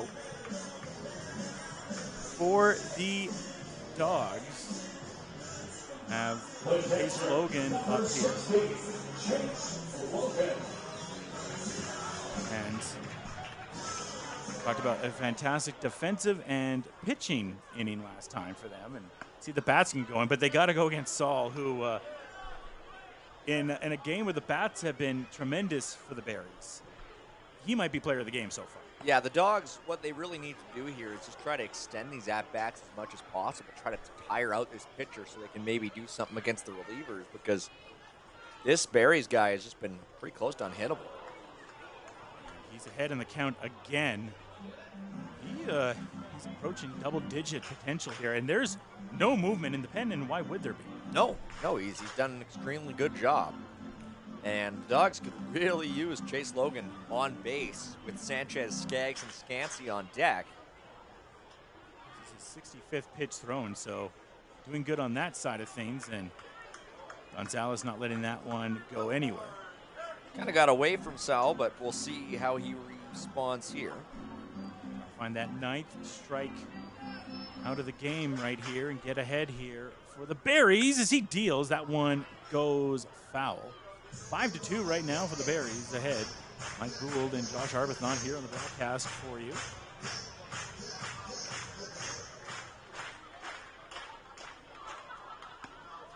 That one, I'm going to say it's a full count. It's a little too low on that one for the ump's liking. That was so close. That's one of those razor thin ones. I need ADR on that one. Really? I mean, I had no idea how that one was going to be called. Full count right now. Saul trying to find his 9th punch out. He's not going to get it. But infield, Westland gets it to Walters, and the first out picked up here by the Berries. As they continue the fantastic defense that we were talking about right now. Not a lot getting past the infield. They had that error start off the last inning, and here comes Ricky Sanchez hitting .361 on the season. As I talked about, one of the best at just getting on base for the entire WCBL, let alone this Dawgs team. Yeah, the Dawgs need to start stringing some hits together. They only have 2 in this game, and yet they have 2 runs. He's the guy to do it, to get on base. He starts off down in the count. That one gets away. Looked like it had some good movement. It did. Just went too far down. You know, Mike, that's what I was going to say. The movement is great, but the flow there just dropped a little bit too much for him right there. So runs across the board right now. 1 ball, 1 strike, 1 out. Number 8 up at the plate. Whoa. That one goes a little high there for a ball. So the movement, not exactly where Saul wants to go right now. And we talked about for the Dawgs, want to try to extend some of these at-bats just to get that pitching count a little bit higher for Saul, because he's at a level right now I'm sure the Berries like. And that one goes through, and Sanchez once again able to get on and make it another hit there on the season for Sanchez, finding his 31st hit. Must have been the Monday Night Football music that did it. Perfect stuff there from Ricky Sanchez. You need that contact to get on base. That's Sanchez's first hit of the night, the Dawgs' 3rd. Of course, Sanchez's 2nd time reaching. He did walk earlier on. And now it's Jake Skaggs looking to avoid the golden sombrero here in the 5th. He's already struck out twice. It's in count still here. They were trying to get the pick off there for and you have to with Sanchez. You got to keep him honest, because we've already seen he'll go for a base. And how's about Skaggs too? The last time we saw him up, he swung at everything, and those foul balls were raining all over the place. Yeah, Skaggs has had a tough time here today, which we haven't said a whole lot this season. And if the Dawgs are going to climb back into this ball game, this is the guy they need to get going.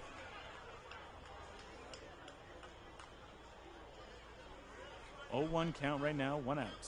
Sanchez on first, has a sizable lead, and he might be able to go further as it's a nice hit there by Skaggs. Sanchez rounding 3rd potentially, no, he's going to stop short at third. But a double right there for Skaggs. The Dawgs just have one out, and they are back in position here to bring across one, as it's one of their best innings they've had in a while. Yeah, and that'll bring up Zane Scansey, who's no slouch in his own right. The first time we've really seen the Berries kind of surrender any significant sustained offense in this game. And now we're seeing the Dawgs starting to threaten. They're starting to string hits together, which is exactly what they need to do. And they've got two in scoring position with just one out and one of their most dangerous hitters at the plate. Scansey talked about leads the Dawgs in almost everything, and for the first time it does seem there is now action for the Berries. Saul, who had been so fantastic, it seems like the Dawgs were energized by Toshnik having the inning that he did, and the bats have came alive. And the theme with this Okotoks team, you can never count out the bats, and same with the Berries. And that's why we saw what we did yesterday from the Berries. They were able to make their comeback, and Dawgs now trying to attempt to do the same thing right here. This would be huge.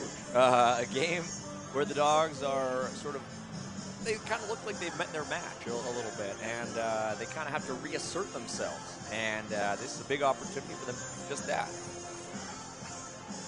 One out.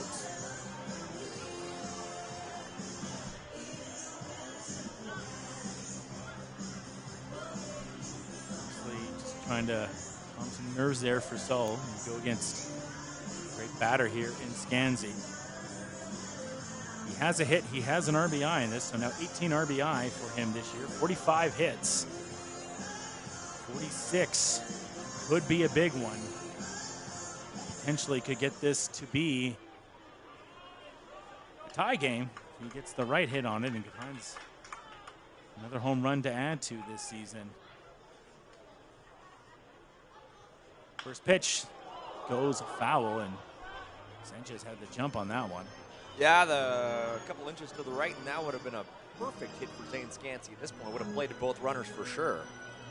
The Park would have loved that. Saul gets ahead here. Eastman is due up next. Still has not found a hit in this one.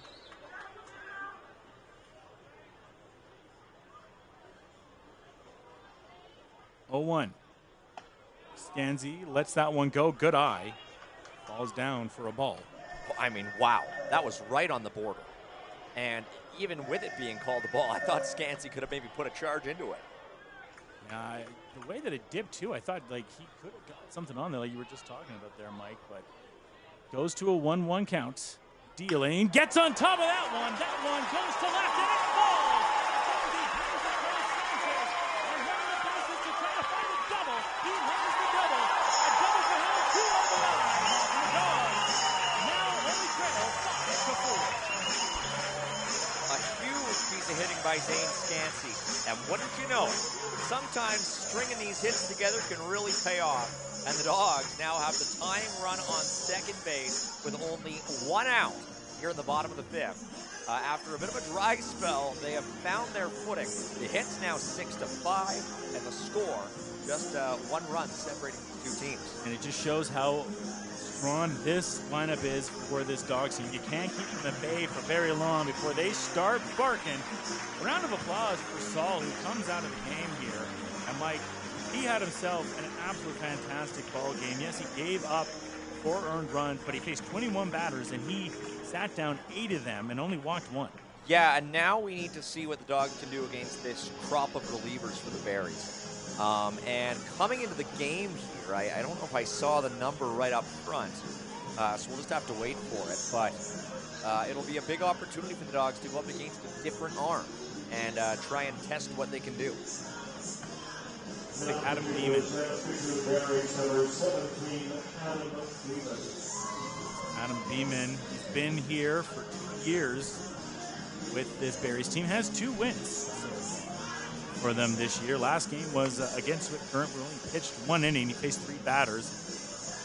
The most productive game, I guess, as far as innings pitched so far was against Moose Jaw all the way back on May 30th. A game that he won. He gave up 2 earned runs in that, but he was able to find 4 Ks in that one on the season. So far, 15 Ks, only walked 12 and given up 14 hits on a 3.85 ERA, so not too bad. Well, usually when Beeman comes into games, the team wins. Yeah. Going back this season, he has made 9 appearances, and the Berries have won 8 of them. He's only started one of them. He's only gotten the decision in one of them, but when he's been in, the Berries have won. So now the Dawgs looking to change that. The only outlier to that was back on the 19th of June when they lost 8-7 to Medicine Hat in a game in which he surrendered 4 hits but just 1 run. And the Dawgs now, with their momentum, will look to give Beeman a rough welcome to this Wednesday evening game. And has about a solid playoffs for Beeman as well, as he came into 1 game in playoffs and pitched 2.5 innings, but sat down 5 batters, only gave up 3 hits. So on the largest stage, Adam Beeman has been fantastic. And he'll have to start off with a task. Jason Eastman hitting 400 on the season, the runner in scoring position, and Ian Scansey to potentially tie this game up here. Yeah, Barry hasn't been able to get a hit to his name yet today, but with Sanchez, Skaggs, and Scansey finally getting on board, maybe he'll be the next one. That one goes for a ball to start off here. So first pitch thrown for Beeman goes for a ball. He has 15 Ks on the year, like we mentioned, 3.86 ERA. Good eye from Eisman. Eisman still trying to find a hit, 2 at-bats so far in this one. That one, he gets on top of it, but not enough as it goes for a strike. Yep, fouled back just over our press box here. As you alluded to, when they brought in the 2 runs, still only 1 out for this Dawgs team, who had the last 2 innings were relatively quick, but able to get those bats back in order. The Dawgs have already brought across 2 game-tying runs here tonight. Maybe they can get a 3rd here. And goes up high. 2-1 count. Not a particularly appealing prospect there for Barry Eisman to face that pitch. Lawson will you up next. 2-1 count.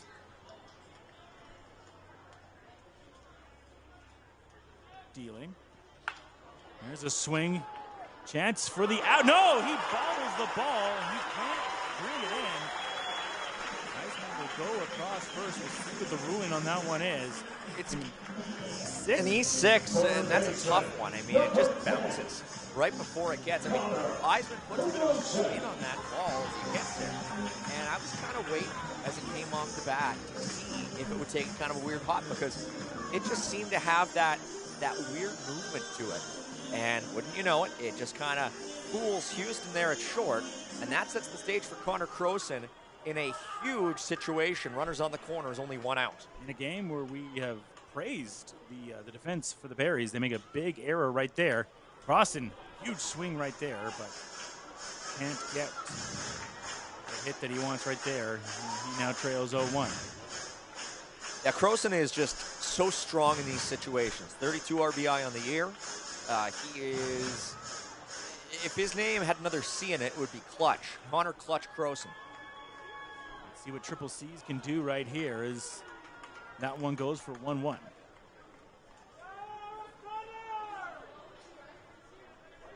across the board. Runners at the corner right now. Dawgs threatening to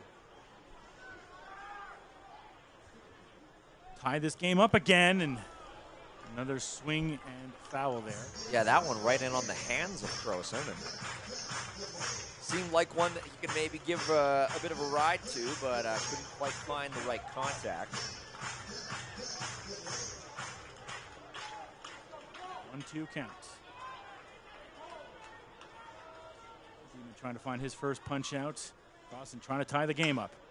He finds it! Just goes foul as it looked like it was going to be able to land in right, and Murdoch wasn't going to be able to get to it, but I don't know if the wind took it or just missed that hit, but either way, it goes just foul, and have another at-bat here. It would be the 5th pitch of this at-bat. Yeah, another one put right up a line and just going on the wrong side of it for the Dawgs. Otherwise, this would have been a tie game at the least. 1-2 count, 1 out. Goes down in the dirt for that one. He's going to strike out on that. So big second out. Picks out right there. Kind of a weird call. And Yeah. they say that Eisman able to get to second on the play. So at least a small silver lining for the Dogs. And now Leo Cote coming up with now 2 runners in scoring position. We talked about it earlier with Cote needing a big at-bat. He's stricken out the last 2 times. Now Crossan has 2 Ks on him as well. Skays with 2 Ks. So a few Dogs have been feeling that. See right here if Cote can potentially get the right hit to give the Dogs their first lead of this game, or at the very least tie it up. That one gets loose, and 1 run will come across, and the Dogs tie the ball game up. A wild pitch makes the 5th run for the Dogs. How about that? And the 3rd game-tying run of the evening. Just when we thought the Berries had taken a nice sizable lead and had the pitching to back it up, the Dogs had to start barking. And now they have a chance to Cote up here to find a big hit number 12, and put the Dogs in their first lead in this ball game. Yeah, Cote, emblematic of the struggles of the middle part of this order. Eisman, Crossan, and Cote all over. Start off with 2 balls here on the count. 2 outs. Runner on third. Bottom of the 5th right here. Dealing. Big swing there to get ahead in the count. Leo Cote, a product of Oregon State, and this is just not the time where you want to see a guy go 0 for 3 with 3 strikeouts. Absolutely not. Have to be thinking about a pinch hitter after that. That one goes down low. So he stays in. Yeah, you would have to think about it at that point. Such a big opportunity here for Cote. He has 3 homers this year. That would send this stadium into a roar for sure. Right now, 2s across the board. Beeman dealing, and he was dealing on that one, as it seemed Cote, we talked about the MLB, the show references, that one would be late on that one, as he just got on that one. Yeah, a wee bit. That was a pretty heavy pitch coming off of the arm of Beeman there. That was a fastball if I've ever seen one. Dealing again. That one down in the dirt, so we'll have a full count. Nash Kroll is on deck. Well, and Beeman with a bit of a Baltasy 2-2 pitch there, I would say. A pitch where he could have punched him out, ended the inning. And instead, it's away, it's not even close, and the count moves full. Full count, runner on.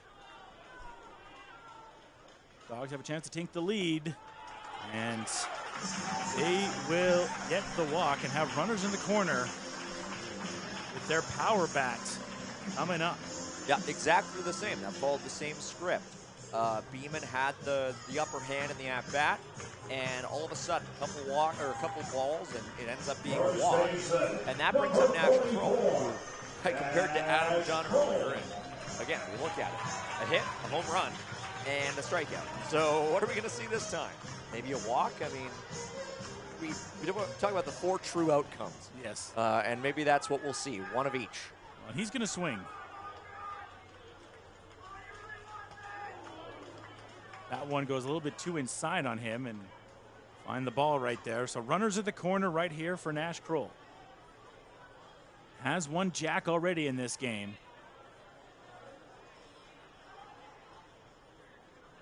1-0 count. And again, a little inside there as he's trying to make it snug, Beeman is. He's obviously done some scouting on Nash, but not able to find it on the plate where he wants. He's just going a little too snug in there. A little bit snugger, and it's going to be bases loaded here for the Dogs. Yeah, we talk about 3 true outcomes. I talk about 4 because you include hit by pitch. But those are the ones where the results on the field are purely dictated only by the catcher, the pitcher, and the batter. A hit, or a home run rather, a walk, and a strikeout. And right now, Nash has got 2 of them. The other one would be a hit by pitch. Yes. But the 3 true outcomes commonly defined without it. And right now, Kroll is a walk away from or pardon me, a ball now away from completing the trifecta. All that Shawn Michaels, that was some sweet chin music right there. This be take all the way from Kroll, unless it's right there. See if it's another snug pitch here, which it has been in the last 3 balls. He goes for it. That's a great call by you right there, Mike, as he did go all for it. So full count here at the bottom of the 5th. Runners on the corner, 2 outs. Yeah, to me, that was, if it's there, he'll go for it. If it's anything other than right there, he'll hold off. Now we'll really see here. Dealing, runners go, and he punches them out. Beeman with a huge strikeout. The Dawgs do tie the ball game up, but Beeman finds that big K to avoid disaster. It is now a 5-5 game. We talked about it, Mike. The Dawgs bats come back to life. There has never been more of a 3 true outcomes batter than Nash Kroll. And so far, 3 at-bats, he is living up to that to a T. Absolutely. Quinn Toshnik back on the mound when we come back. It's 5-5. You're watching WCBL Baseball.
All right, welcome back to WCBL Baseball here on Flow Sports. Mike and Josh here.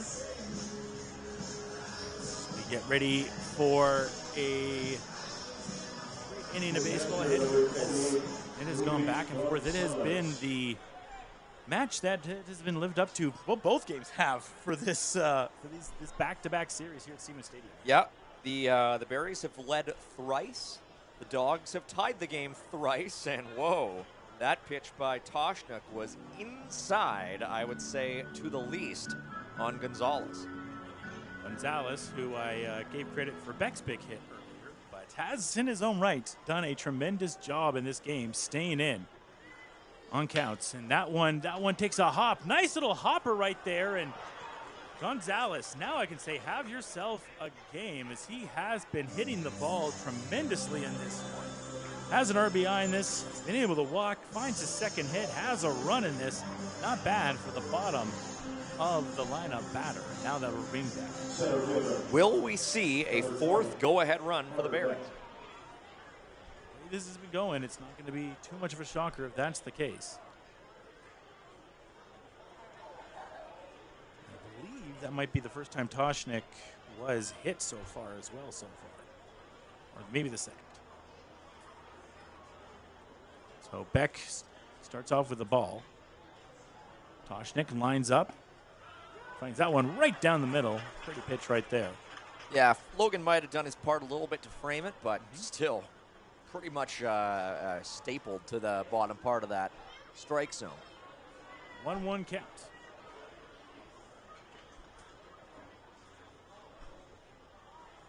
Dealing. That one goes just a bit outside right there. That one not as close. No.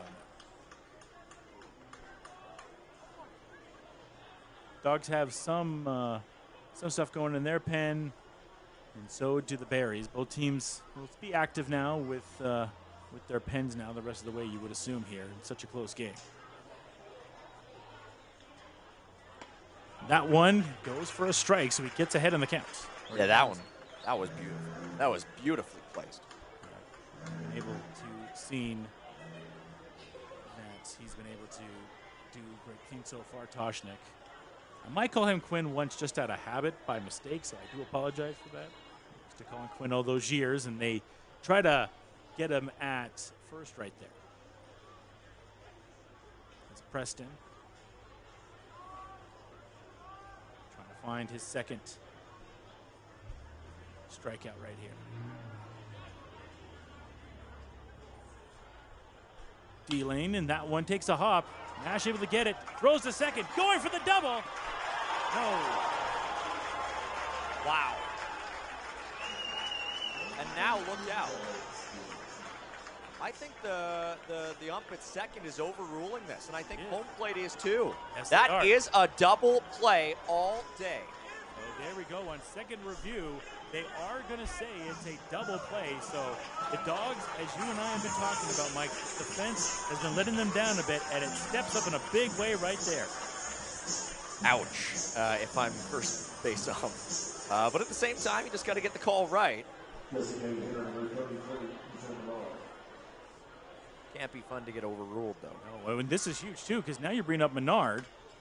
He picks up a foul right there for his first strike. And you bring Menard with nobody on base. You'd love to see that if you're a Dogs fan. Not so much as a Berries fan right now, but Menard still has the power to bring himself home. 0-1 count right now here at the top of the sixth. Oh, that one was pretty, and I think it could have been a strike. Just sailing on the far left side right there. So 1-1, 2 outs.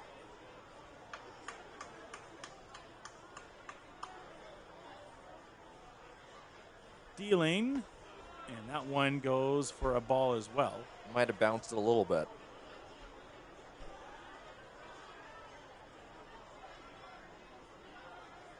So 2-1 count, nobody on. Roll is on deck. That one,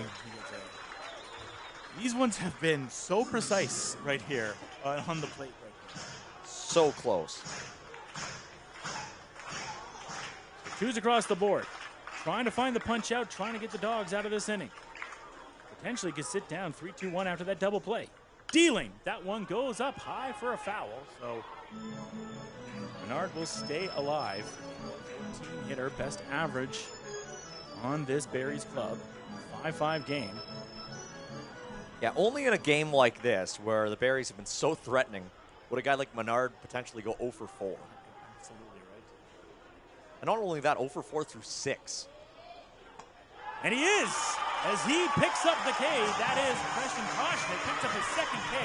The Dogs pick up another huge inning thanks to Toshnik, and they sit down Menard, who goes 0 for 4, as Mike was alluding to. And the Dogs now have a chance to score a go-ahead run going into the bottom half of an inning. We haven't seen this all game long. Haven't seen it all game. 2 shutout innings now against the Berries as we head to the bottom of the sixth.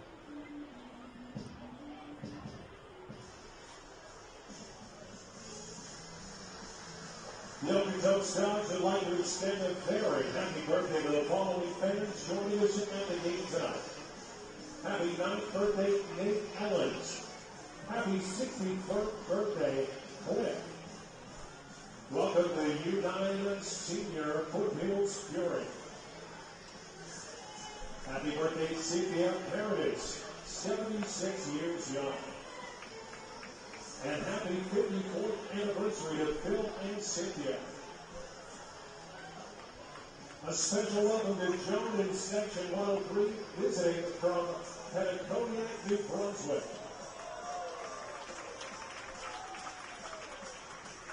Happy birthday to Vanessa Dunn. Love your mom. And happy 70th birthday to Susan Malin.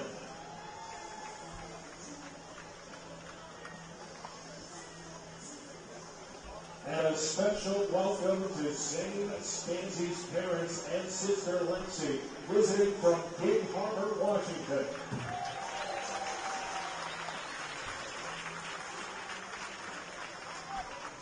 Lastly, a special shout out to Jonathan Hudson, former Dawgs broadcaster and very special part of the Dawgs family. So we get ready to go here at the bottom of the sixth. And Mike, we have a little bit of an update what happened on that double play. Yeah, we just got told that the call was made out of recognition there was interference on the play, running interference for the runner going from first to second. So that's the explanation for why the call was made.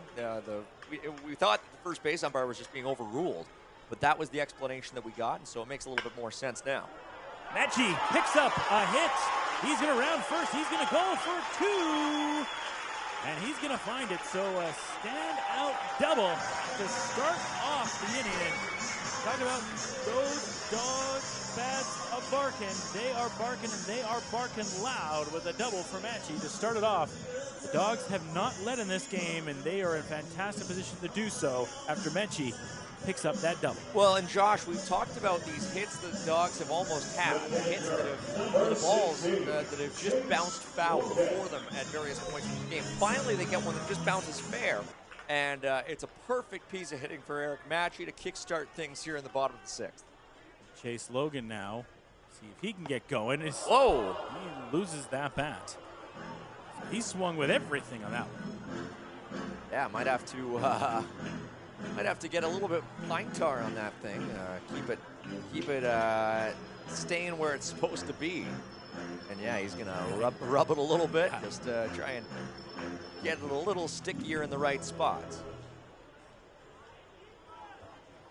Saw Vladdy Guerrero do that last week. There you go. Good company there for Chase. Yeah, no kidding. Although with the way that Vladdy's been hitting lately. But hey, that's another topic. That's another topic for another day. 0-1 count. Runner on second. Dealing. Big swing on that one. So Chase is he's going for it. He potentially wants to find that third homer of the year, or at the very least find that 8th RBI right now. With the Dawgs that lead.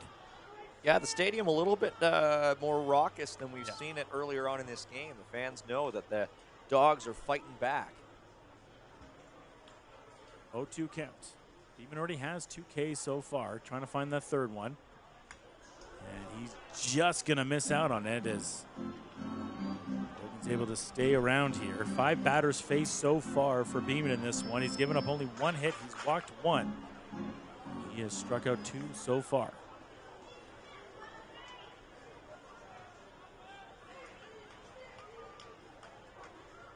Berries want to get this out here. Don't want to have 2 on or give up a run. That one is going to be nicely hit. He's going to get close there for first. Yes, he's going to land there. As Logan able to chase it out and find a hit and get on base. And the runner will advance to third. And the Dawgs now runners at the corners. No outs. And they bring up one of their better hitters, and Ricky Sanchez, who has a hit in this game. No RBI just yet. Has 15 RBI in the year. Hoping to add to that and find the one thing that the Dawgs haven't had in this game, a lead. Well, and how about that infield single for Chase Logan? And now, I was talking earlier about how the Dawgs' middle order has to pick things up.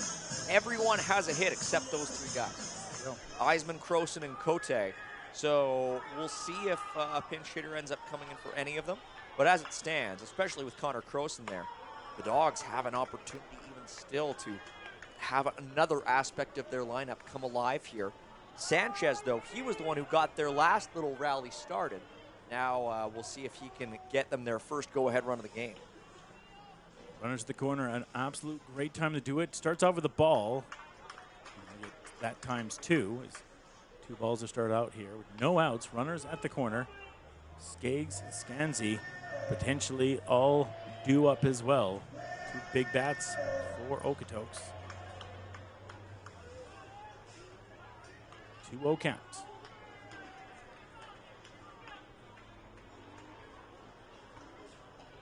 Dealing.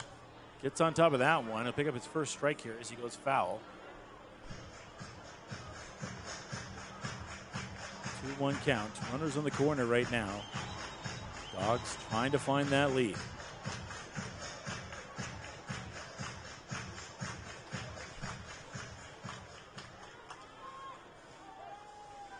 Sanchez does not have a home run this year. Has 15 RBI, has 31 hits. That one goes down. Runner was thinking about it for home, but able to find the second right there was Logan, as now runners no longer on the corners. Runners both in scoring position right now. And no double play threat really anymore. No. And So- the 3-1 counts. Very much so. So good for Logan to take that opportunity. And now we'll see if Sanchez can just keep the good times rolling. Sanchez also is not against taking a walk and loading the bases up. He does it quite a bit. So far this year, has 21 walks to his name. That's a 3-1 count. Dealing. That one goes down to make it a full count. Skaggs will be due up next. Big pitch here for Beeman. Trying to find that first out here with a lot of trouble on the bases right now for the Berries.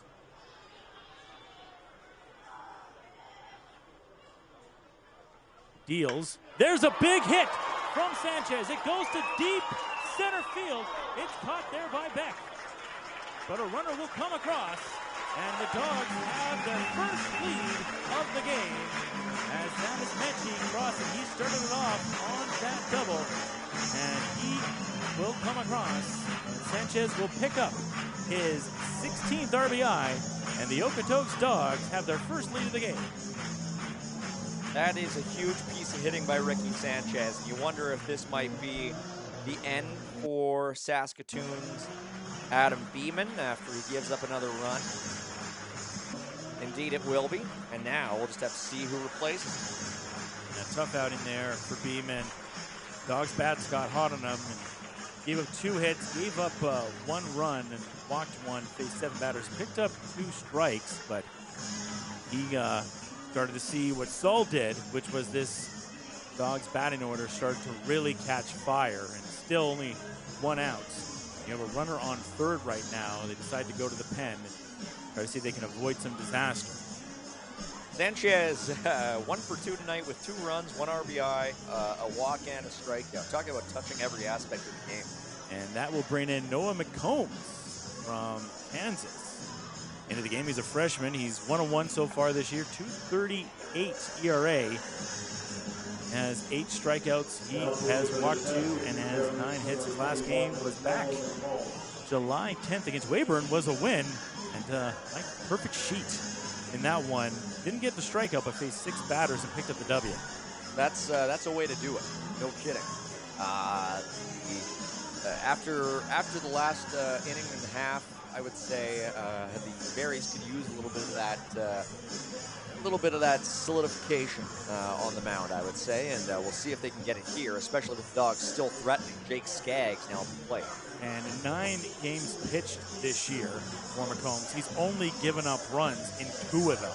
So pretty good to say the least. He doesn't often give up runs, and even hits don't come very often versus him. In fact, it was a game against Medicine Hat that the Berries did win. It was the only game he gave up a multi-hit game, which was 3 in that game, which might be his worst game where he gave up 2 earned runs in that one.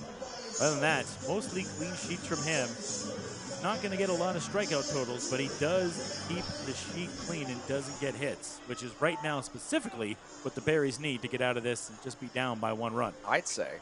Jake Skaggs up at the plate. Again, another sacrifice potential here with only 1 out and a runner on third. And so the Dawgs with an opportunity to maybe take a multi-run lead into the 7th. Skaggs right now already has a hit in this one. Doesn't have an RBI yet, has 17 on the year. That one starts off from McComb, down in the dirt for a ball.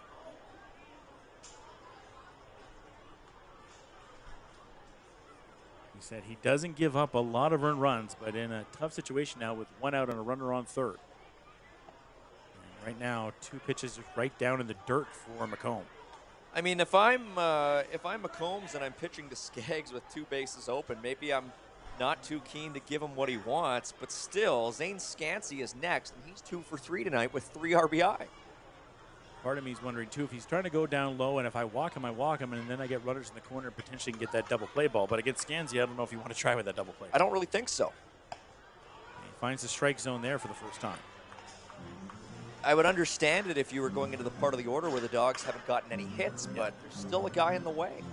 The guy that found 3 RBI, as you mentioned, really got the Dawgs back into this game. That one goes up high, so it's going to be a 3-1 count. Before that Scansy hit, we were saying Saul was going to be player of the game, and now all of a sudden Scansy right in that conversation.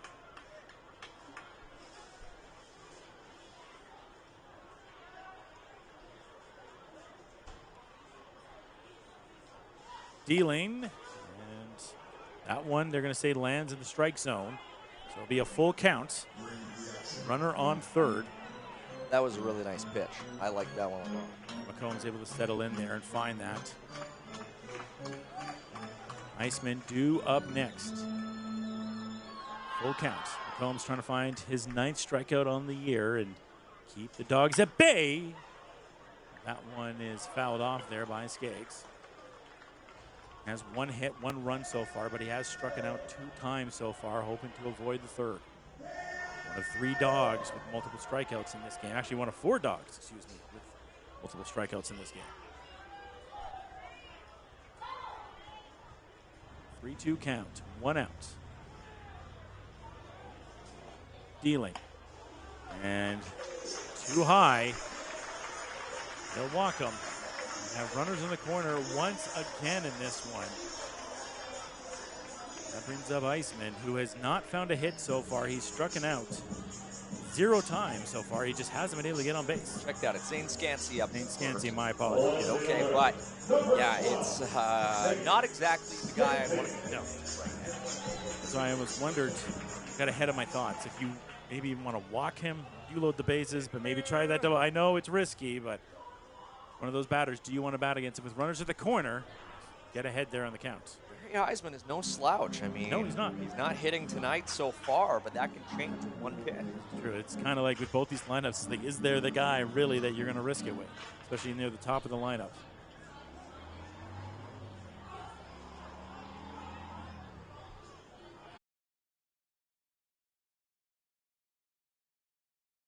Ahead in the count.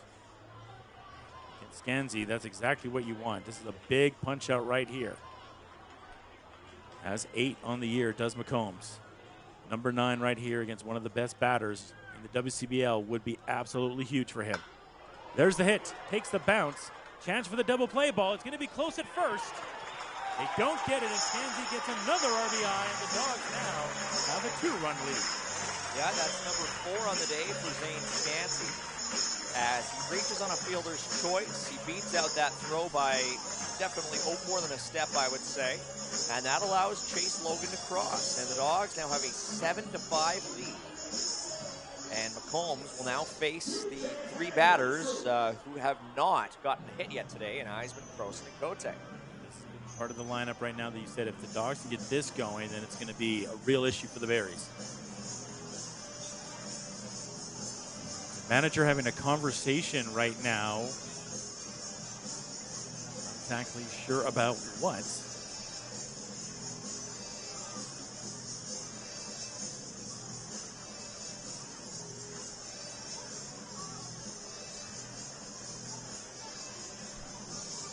So, whatever discussion there, whatever he didn't like, had that conversation. Now heading back to the dugout, excuse me. The bench, rather, to resume the game here. Arena baseman. 0 for 3 so far in this game, still hitting 400. Right fielder, number 28, Barry Eisman. Eisman on his first hit here. He is 46 of the year if he's able to get it. And that one will land for a ball. Wow. Just a little bit too low, I guess. Yeah, that one I think just fell at the last second there for the ump to not call it for the strike. 0-1.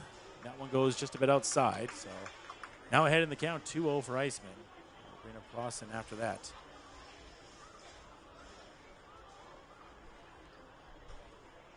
2-0 count right now. Scanzi on first. 2-0 count. 2 outs. Dealing.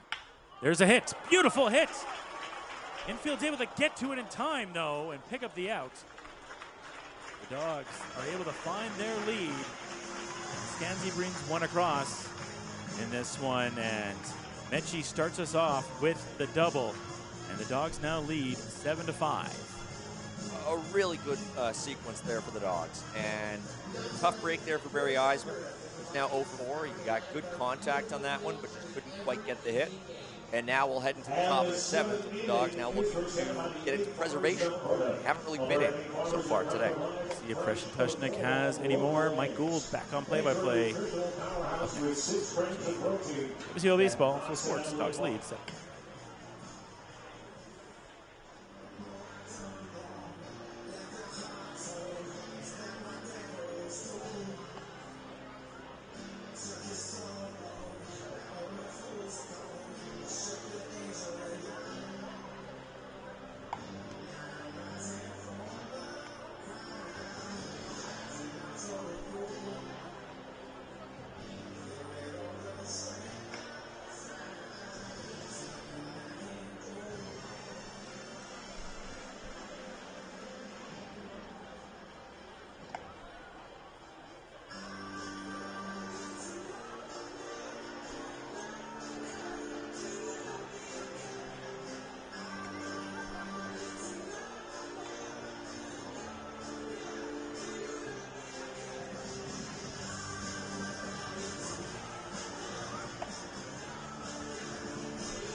Back with you here at the top of inning number 7, where the Dogs have built a 7-5 lead after trailing 5-2 earlier on tonight.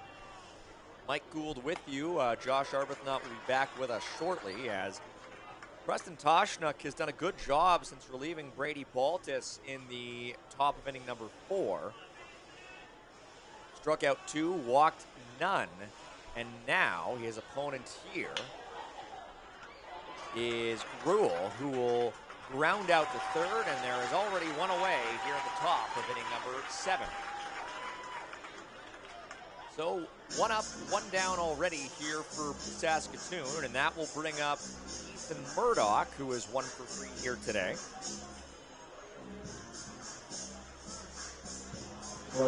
Murdoch's last time up was in the top of inning number 4 when he reached on an error and ended up coming around, or pardon me, ended up being stranded.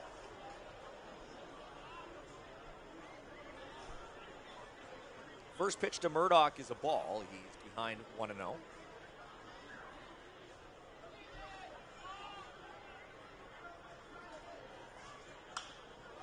Now this one is swung on and popped up towards second.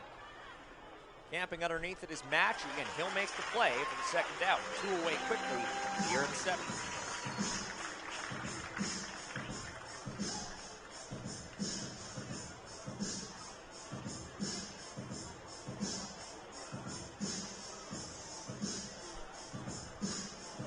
Shortstop number 11, Nathan Houston. That'll bring up Nathan Houston, who is 2 for 3 today. So the Melville product has been dangerous, but he's already behind in the count, 0-1 off of a foul ball there.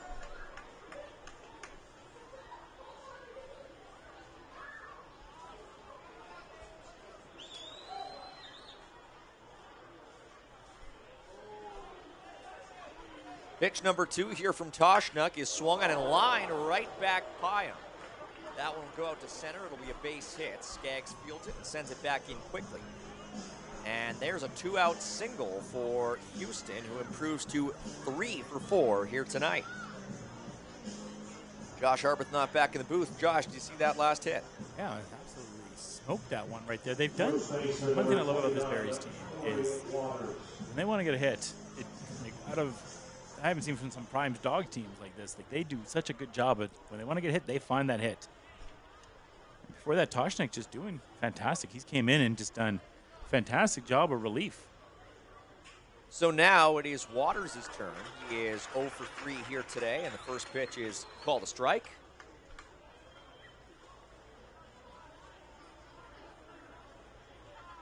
One on, two away here in the top of inning number 7. And that one is swung on and fouled back. Toshnik has now thrown 30 pitches. 24 of them have been strikes. His next pitch be his third strikeout.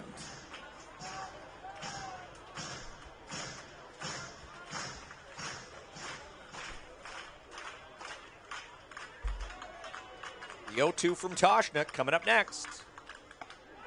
In there for a called third strike. And we head to the bottom of inning number 7 with the Dawgs holding on their 7-5 lead.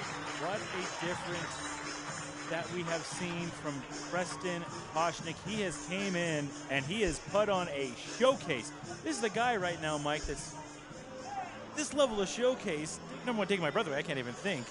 But that is, hey, you should start me with this type of performance. Absolutely fantastic stuff from Toshnik. And the Dawgs now looking to build upon their lead when we come back. Mike and Josh with you on FloCollege. To sing along with me. Oh, here we are. Ready? 1, 2, 3. Take me out.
Back at it for the bottom of inning number 7, and it will remain McCombs on the bump for Barry.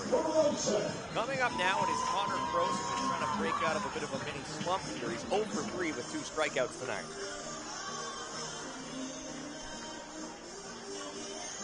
Croson's still hitting .388 on the year, but of course, one of their most dangerous hitters occupying the 5-hole here tonight. And the first pitch he sees is high and outside. One goes up high for a ball right there. Pitch number 2 is low, so average those ones out and you've got a strike, but unfortunately for the pitcher, it's 2 balls. You talked about this is the middle of the rotation right here where the Dawgs haven't been able to really find some hits, and this is where the Berries want to try to get out of this inning quick and get back up to bat and get it to the top of the 8th. There's a strike, 2-1 to Croson. As we mentioned, it's Eisman, Croson, and Cote. Everybody else has got a hit. This middle part of the rotation just not quite getting it done so far, but Croson might be about to change that. He's now ahead in the count, 3-1.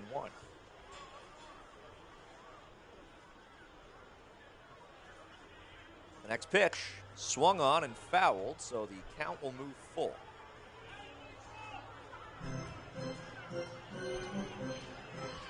Okay, on deck next has a walk to his name that is, I mentioned, no hit.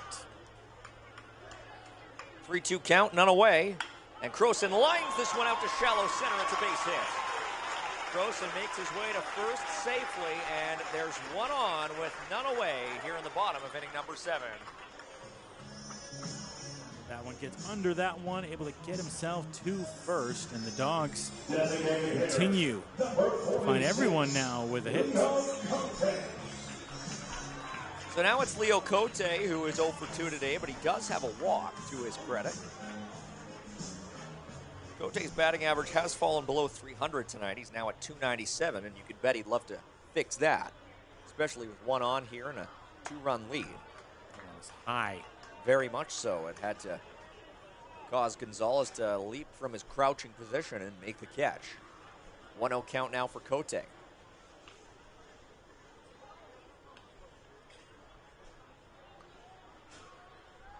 Pitch number 2 to the Quebec product is swung on and lined up the middle. Right to second base. Will they turn 2? Yes, in absolutely easy fashion. It goes from 0 outs to 2 in the blink of an eye, and the Dawgs set the stage for Nash Kroll to make his 4th trip up to the plate. That was an absolutely huge double play right there for the Berries, like we talked about. Want to try to get out of this, get to the top of the 8th, and see if those bats can get back going. And now we get to see this show in Nash. That is, well, you talked about it perfectly the last time he was at bat. Yeah, so Kroll has epitomized the 3 true outcomes aspect of the baseball game, and right there he goes for another home run, doesn't quite connect. The 3 true outcomes, a home run, a walk, and a strikeout. The aspects of the game where really it's only the pitcher and the batter that matter. And Kroll swings for the fences yet again, swings right through it. Kroll hit a solo home run all the way back in inning number 2, and he has struck out twice since.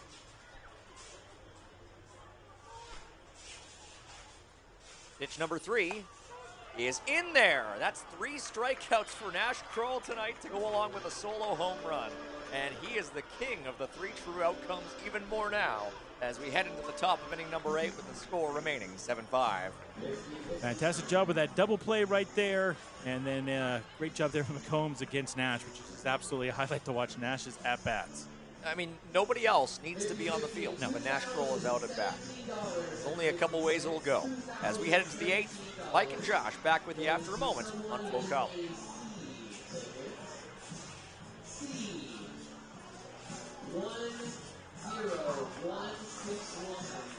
That is C 10161. If that is your name, congratulations. 2017 Rutgers are home again. You graduated at the Dawgs office. Thank you for supporting college baseball.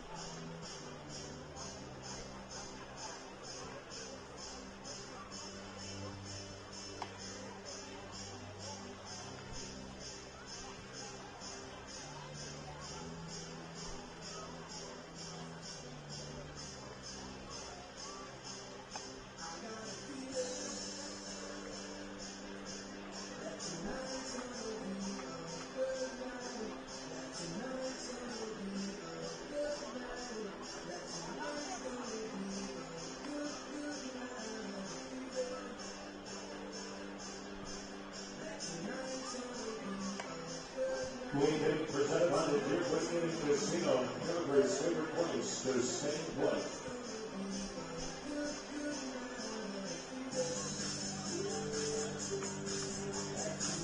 Back at it for the top of inning number 8. Second baseman, number 2, Cooper Westlaw.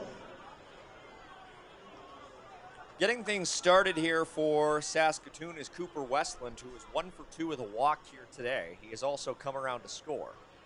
And Westland showing bunt, pulls back, does a little pirouette, and gets a ball call. Yeah, some fantastic footwork right there. Westland batting .344 this year from Lincoln, Nebraska, home of the Lincoln Stars in the USHL.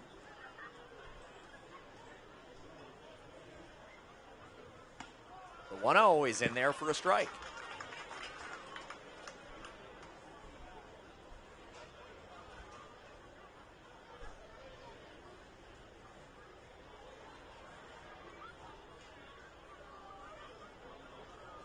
(1-1) to Westland.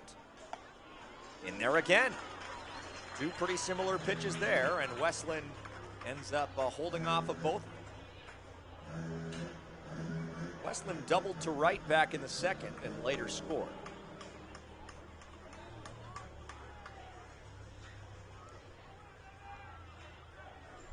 Pitch number 4 coming here from Toshnuk. Swung on, put right back up the middle. Grabbed there by Matchy over to first. Not in time. A lot of close plays at first tonight, and it seems like the tie's been going to the runner most cases. Yeah, you put it the right way there, Mike. Ty and going to the runner right there. That one really, really close. I'm not able to get that. So now that'll bring up Freeman, who has probably had the least amount of luck for any batter right now for the Bears. Yeah, so far in this game, Freeman 0 for 3. He's the only one not to reach in this game so far. The outfield, number 1, Jalen Freeman. In fact, Freeman ended the top of inning number 3 with a putout.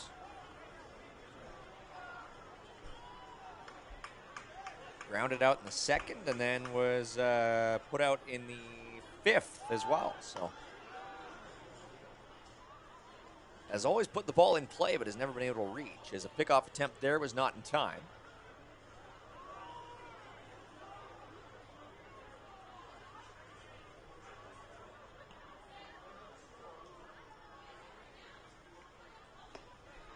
First pitch to Freeman is low. Honestly, bounced off the plate. Seems the way some of those first pitches have gone for Toshnik, just kind of trying to feel out the batter, and then goes low right there.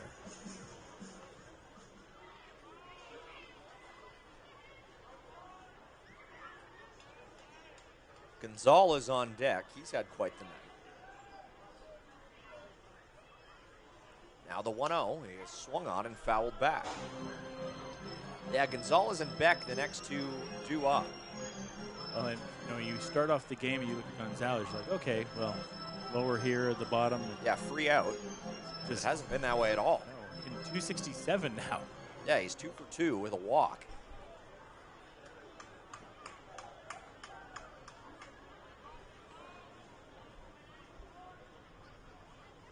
The 1-1 swung on and fouled. That was a nice pitch. Was in there for sure. Ended up actually getting a little bit behind it. For a second there, the Freeman did get on that, but just comes a little late on that one.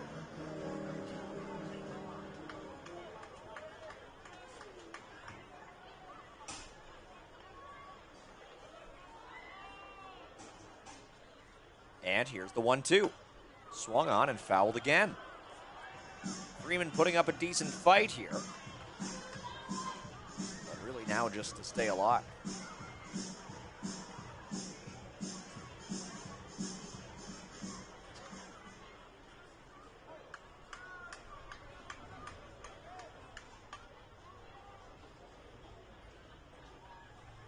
One-two again coming up next to Freeman. Swung on and lined into left, but grabbed there by Stancy with plenty of runway, and there's the first out in the top of the 8th. That's kind of been the luck that Freeman's had in this one. He's had fantastic power in his hits, just not able to land one where he wants potentially his last at bat in this game. We'll see where things go. And so now it's Gonzalez's turn again, and he's done a good job with spot duty. Number 28, Rudy Gonzalez. One on for Gonzalez with one away, and after a bit of a battle there between Toshnik and Freeman, Toshnik will have his first attempt at putting Gonzalez away. Check that, his second try. Pickoff attempt is not in time. Gonzalez's last time up, he singled in the top of inning number 6. That was against Toshnik, but nothing came of it as the Dawgs ended up turning 2 and got out of that inning pretty quickly. See if they can try to land the double play ball here, and then they deal with the start of the lineup in the 9th. That one's not close, and this is going to result in the runner advancing to second. Don't have to worry about that double play ball anymore.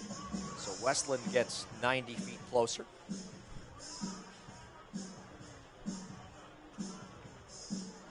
Beck and Menard due up.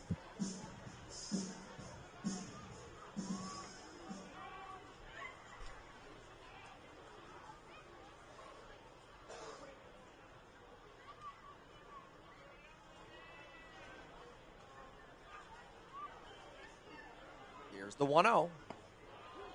Just low. 2-0 count. Doesn't seem to be that keen to pitch to Gonzalez, which Considering his track record, pretty impressive for the youngster. We're going to have a little bit of a talk here with Toshnik, who has had an outstanding game so far. First time that he's had a visit at the mound. Dogs do have action in the pen. So obviously want to try to see if Preston can get himself out of this inning. Hopefully with the Dogs still having that 7-5 lead. Toshnik giving a pretty long leash here. This is already pitch number 43. A lot of relievers, they aren't given this much rope. Especially with one that hasn't pitched as many games as him so far. Product of the Dawgs Academy.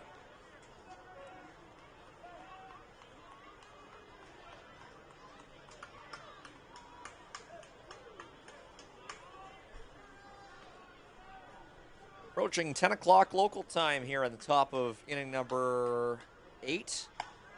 That one is in there. A game that has gone a little bit later than we might have expected or hoped.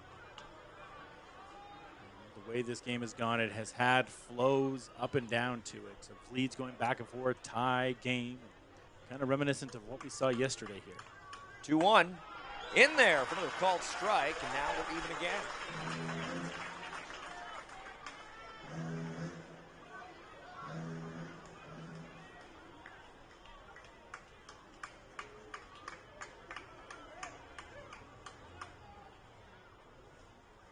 2-2 coming up next.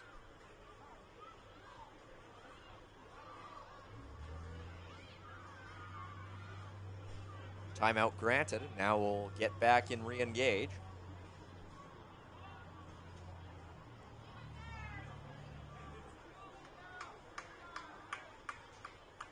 Big pitch coming here. Low. And the fans don't agree. A close one there. I'm just going to go with the full count on that. So a 3-2 count now. Gonzalez has already walked once in this game.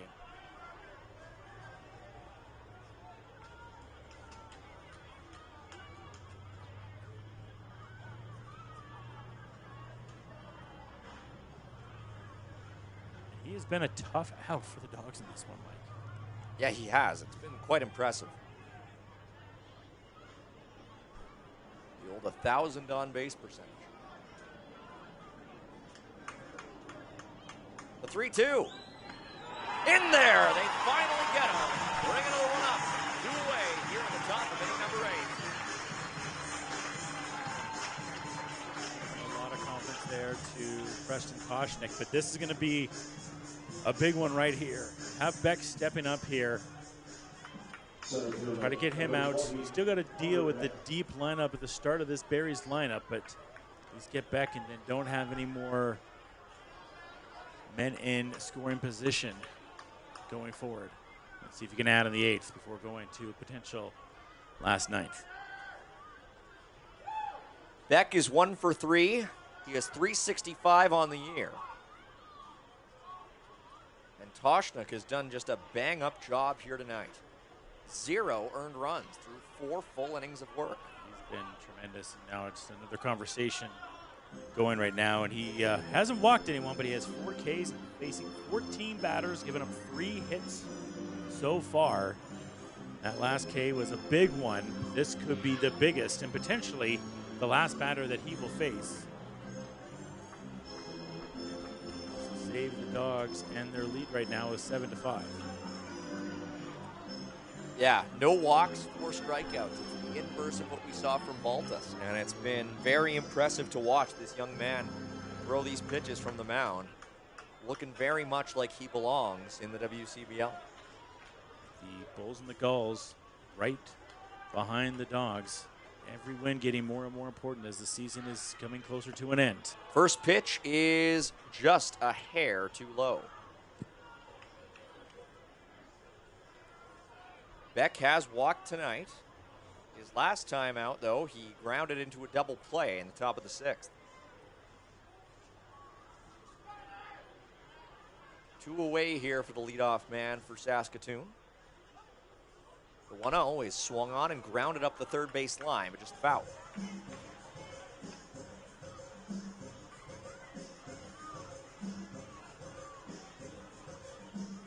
One, 2 outs.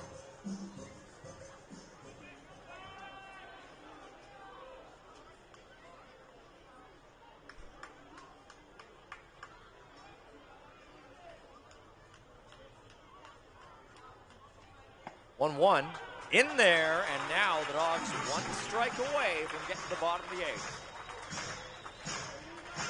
Actually, the biggest pitch of Preston Koshnik's long and early career here for the Dawgs.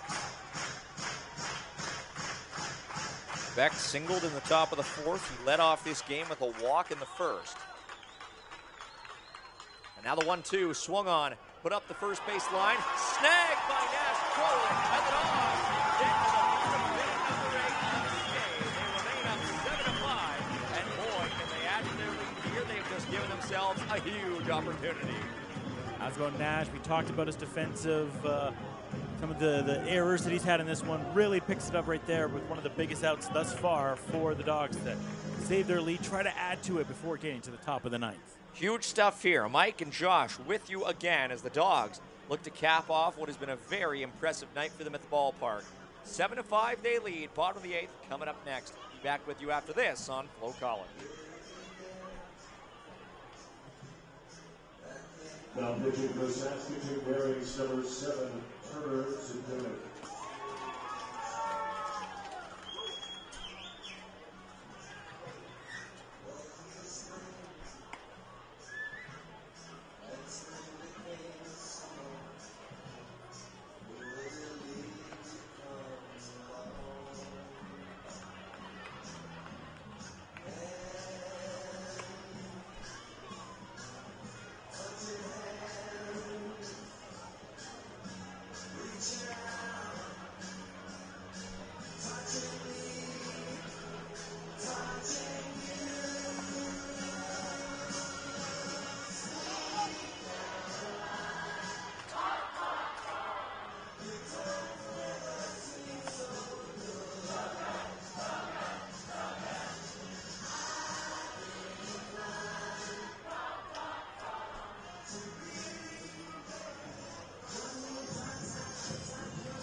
Second baseman, number 13, Eric Matching. Here we are in the bottom of inning number 8. The Dawgs have a chance here to build upon a 7-5 lead, and it will be Eric Matchey getting the first chance to do some damage. Matchey's last time up, he doubled to left in the bottom of the 6th, and now a chance here again. First pitch swinging, and he's going to ground this one into right field. Another base hit for the Dawgs' second baseman. This bottom of the 8th, the Dawgs always seem, this is where they really start finding the runs. The bats always seem to get going here to extend this game, and they also extend their lead. They've been known for these big 8s. We'll see if they have another one. And Matchey didn't start off strong with his bat, but these last 2 at-bats were really, really strong. And Chase Logan up now, and we remember last time he singled an infield single over to third base, just dribbled there. Both runners were safe after that one, and now he has another chance to do some damage here in the bottom of inning number 8. Sedunic now in pitching.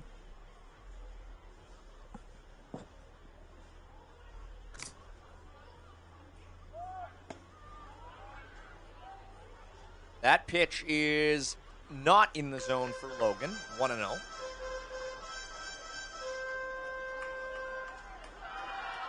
The Sedunic name, certainly a familiar one here in Okotoks. And now for Saskatoon, Sedunic on the mound. Yeah, I was just going to check on that. His brother used to play for the Dawgs, and he's trying to make a legacy here at Seaman Stadium and trying to get the Dawgs out here early. Yeah, that was Tucker Sedunic. This is Turner Sedunic on the mound, a freshman at Colby Community College who hails from High River, so just a stone's throw from here. And now Logan puts down a bunt. Just foul. That was almost picture-perfect stuff there from the catcher, and instead it just rolls across the line. Yeah, That's everything you want from a bunt, except for it staying in.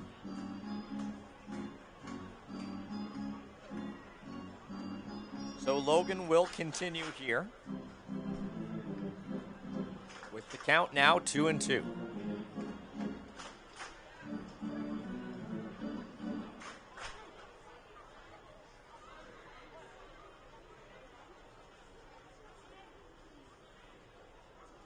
Matchy on base, and that pitch is inside. Logan works the count full.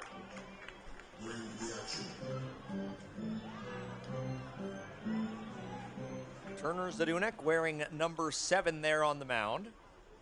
And this will be pitch number 7 for him. And it is outside, so call it a walk for Chase Logan. And there are 2 on with none away in the bottom of inning number 8. Go back to the top of the order now for the Dawgs as well. Ricky Sanchez loves this kind of situation.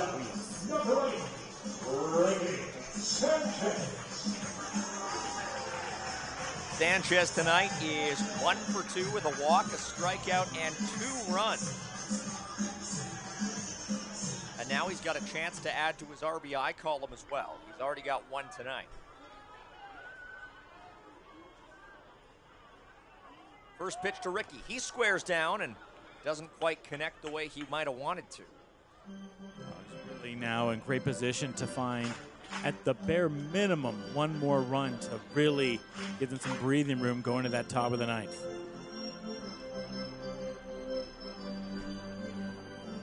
Sanchez is all about contact over power.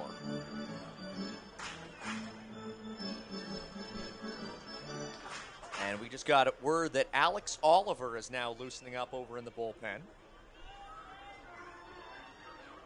Obviously a high leverage situation here, as now the pitch to Sanchez a ways outside.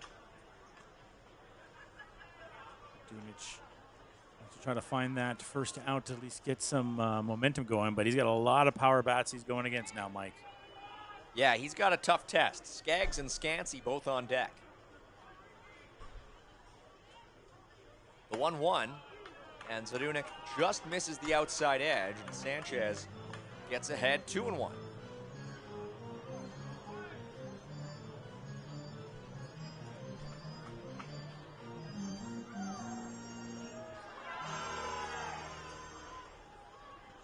Zadunek, a lefty, throwing to a righty and Ricky. And that one's not even close. And Zadunek running the risk of loading the bases here with the count now 3-1. Something we haven't seen this evening on either side is those bases loaded, so it could be the first time we see it.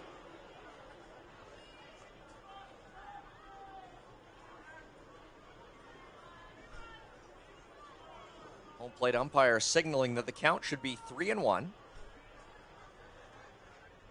3-1 to Sanchez. Inside, he can take a free base. There is the bases loaded now for Skaggs to really, really do some damage. And that'll bring, yes indeed, Skaggs up to the plate. A hit and 2 strikeouts so far here tonight, as well as a walk. And even a walk would drive in a run right now. And boy, hasn't this game just kind of turned on a dime? And has it ever. When we talked about the pitching, the defense for the Berries in this one, and now it is completely flipped for the Dawgs. And their pitching and their defense and then their bats. Skaggs, Scansey, and Eisman, the next 3 on deck.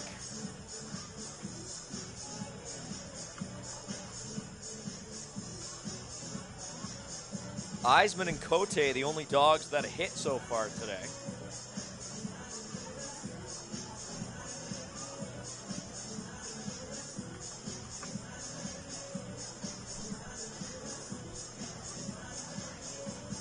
Already past 10 o'clock, and there's nobody out in the bottom of the 8th. Will we get to 10:30? Will we get to 10:45? I've had these eight innings for the Dawgs that have gone 45 minutes before. I don't know what it is about the 8th inning. The Dawgs like, that's our last time at bat today. We want to try to get as many runs, many hits as we can.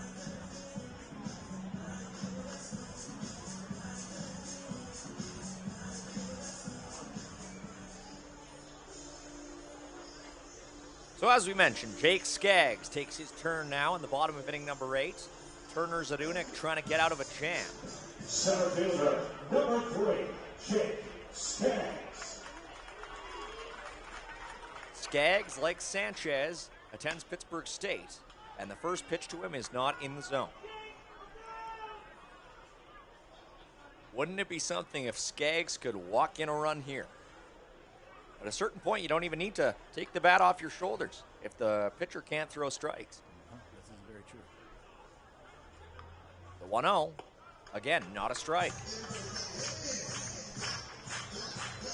Of course, the counterpoint is, for a guy like Jake Skaggs, do you want to risk 1 run or 4? That's the big question right now.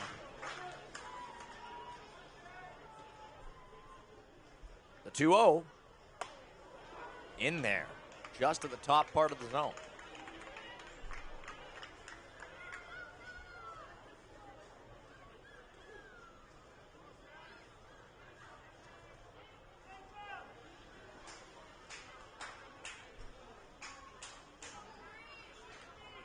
Two 2-1 pitch, swung on and look out. Right to second, they're gonna go home, and the force will result in an out. But at the end of the day, the base is still loaded. So Skaggs grounds it to a fielder's choice, but the base paths remain the same with 1 away. And Zane Scansey, who already has 4 RBI today, now in the play.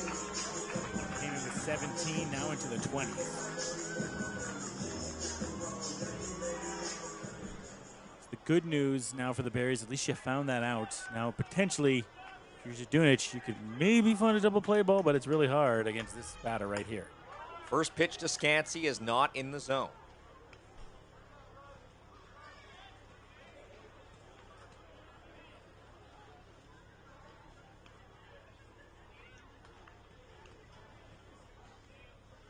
The 1-0, swung on, popped toward left. Will it be deep enough to score the run? I don't think so. Maybe, nope. I think he lost that ball in the lights right there. Perhaps. Oh, he got it. No, he still made the catch. He got it. Yep. My bad. So, I lost it in the lights. yes, you did. So Logan will stay at third. A big missed opportunity there. But wouldn't this be a good time for Barry Eisman to break the open? Right fielder, number 28, Barry Eisman. Eisman has a .395 on the year, but he has 0 for 4 tonight. There are 3 men on base for him. And you got to think something's got to give here. Got to think. I mean, this if the Berries are able to get out of this, as you know, talking to Scott Robin from Global Saskatoon, he said the Berries have games like this. They are able to get out of jams and then find ways to win. This is kind of teeing up to that right now. First pitch to Barry is a curve that's a little bit too high. But first, they got to get out of it.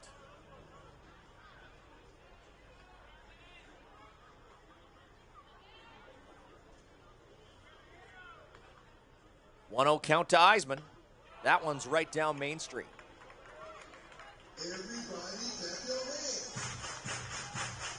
Bases have been loaded for the last 3 batters, but the Dawgs have not gotten anything out of it so far. The 1-1 to Barry. That one had some funny movement too. Blocked nicely by Gonzalez, and now the count moves to 2-1. Great job there. Gonzalez avoided catastrophe.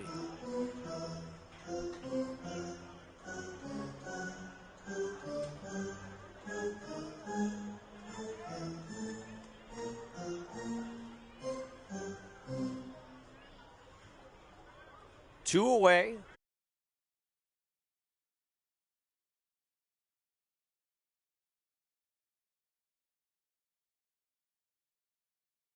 Barry Eisman looking to get out of a bit of a slump. And that one, again, not close. And Eisman is 1 ball away from walking in a run.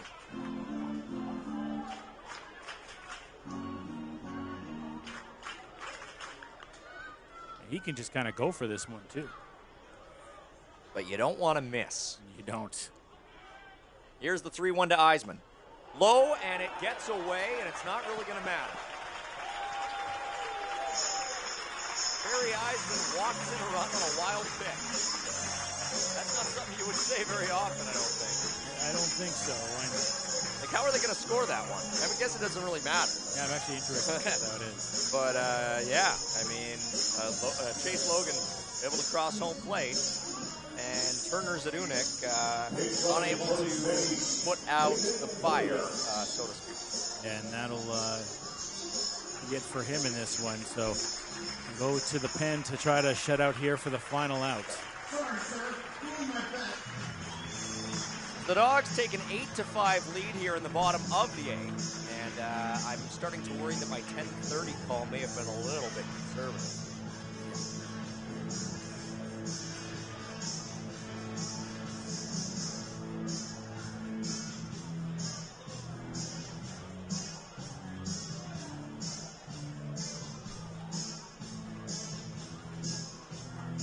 So, do you see a number out there on the mound?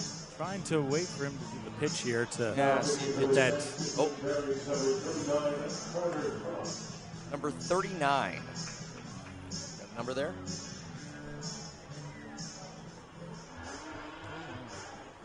Carter Kopp. Carter Kopp. And I've seen, actually, in front of us, we had some Kopp jerseys. Oh, really? So I think we have some of his family in front of the broadcast booth right here. Looks like it. There are a couple just about 4 or 5 rows down below us. Tell us a little bit more about the Berries new pitcher. Well, his ERA is fantastic. 1.112 so far this year. He has striked out 7, walked 2, given up 10 hits in 7 games so far in 8 innings pitched. He's picked up losses in some relief duty, but like I said, he does not give up runs very often. His last set of action was in a good one for the Berries. They won 18-2 against Swift Current back in July 12th. In that game, he came in, faced 2 batters, and struck both.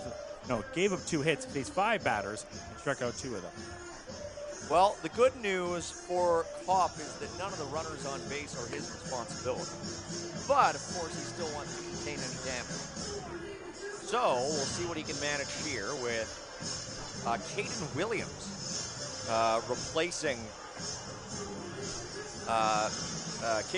replacing Barry Eisman on base as a pinch runner. And, who do we have with the bases loaded coming up? None other than Connor Croson. Croson has been relatively quiet tonight for his standards. He's 1 for 4 with 2 strikeouts. But if there's anybody in this game who could make it 12-5 in one swing, it's the man who wears number 10. Want to be the first. Be the last. Debatably the MVP of the Dawgs' first half of the season. Has 50 hits already to his name. Has walked 19 times. He's 1 shy of 20 on the year. So a few different ways where this could go for the Tennessee Tech product. First pitch to Croson is not close. And Croson would gladly take 3 more of those.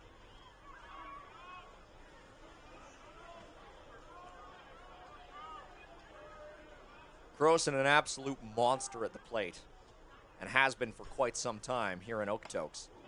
And that one, he was thinking about putting it onto North Railway Street, but couldn't quite connect. A lot of heat both ways, both from Connor's bat right there, and also from Kopp dealing right there.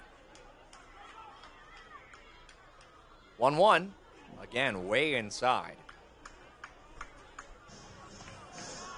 Connor Croson probably still could have gotten a hit on that, but wisely laid off.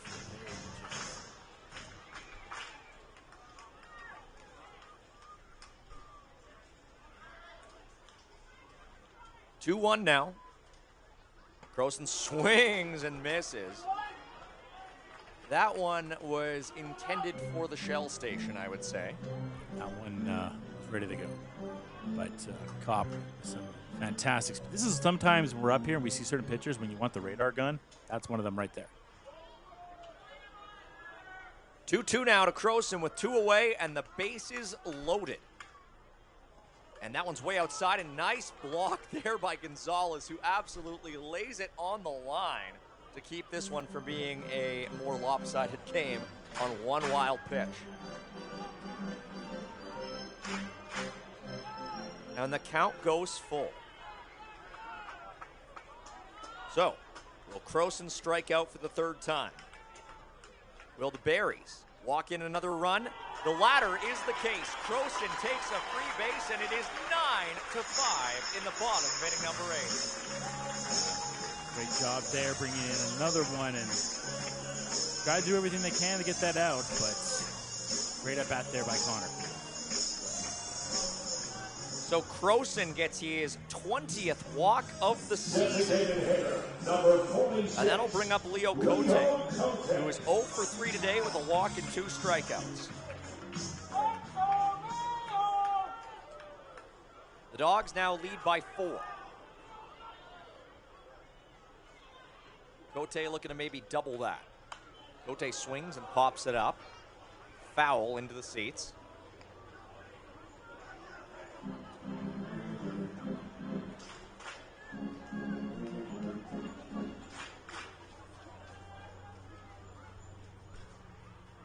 Cote at Oregon State University, DHing tonight. That one is high. Out the same spot where Croson laid off to walk in another run.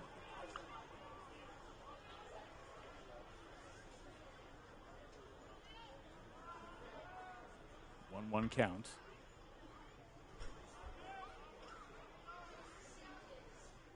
That one is in there, and Cote does not like the call. He felt he was crowded on that pitch, but they're going to say it was in the zone.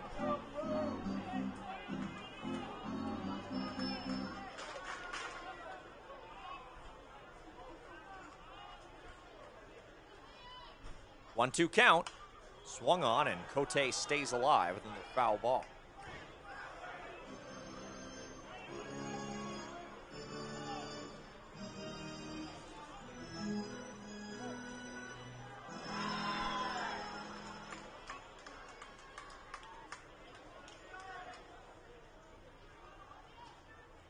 One-two count. In there, and Cote gets rung up, and the inning is over. So Cote leaves 3 stranded, but the Dawgs still have a 4-run lead as we head into the top of inning number 9, Josh.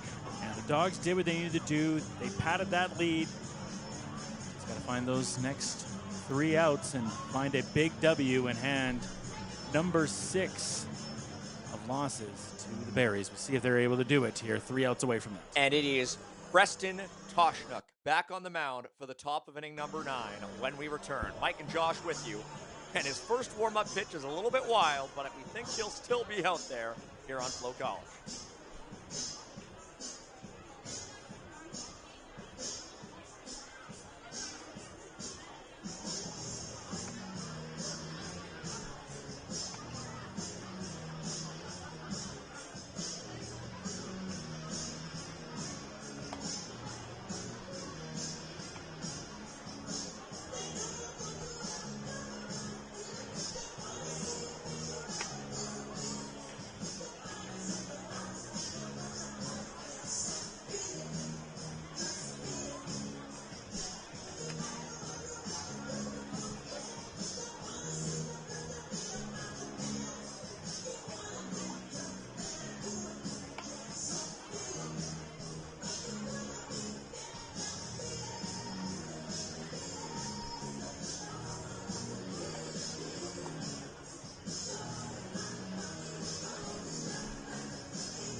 Well, the Okotoks Dawgs trailed for the first half of this game, and they have led ever since.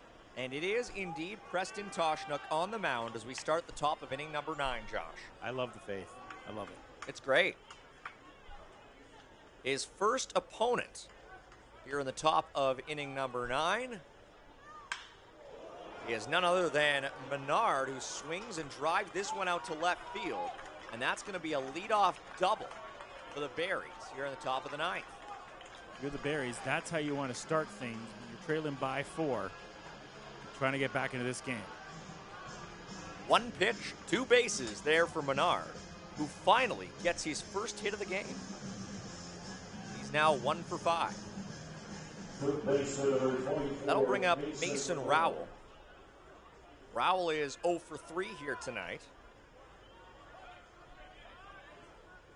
Toshnik has still been quite efficient. He's thrown 51 pitches through 4 2/3.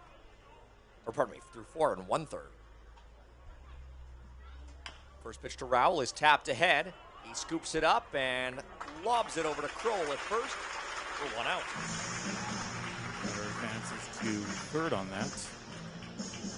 Still now, Dawgs 2 outs away from giving the Berries their 6th loss of the season, and a much-needed win for Okotoks, who has been up and down in their last 10. 2 pitches, 1 hit, 1 out. Boy, oh boy. Talk about efficiency in a game where we weren't sure if we were going to get out of here before 10:30, and we still might not. Never know. Ethan Murdoch now up at the plate. He's 1 for 4 today. Never know with these Berries bats.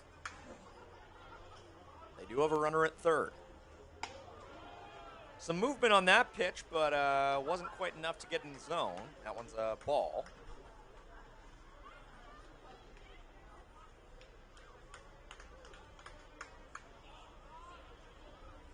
Pitch number 2 of the plate appearance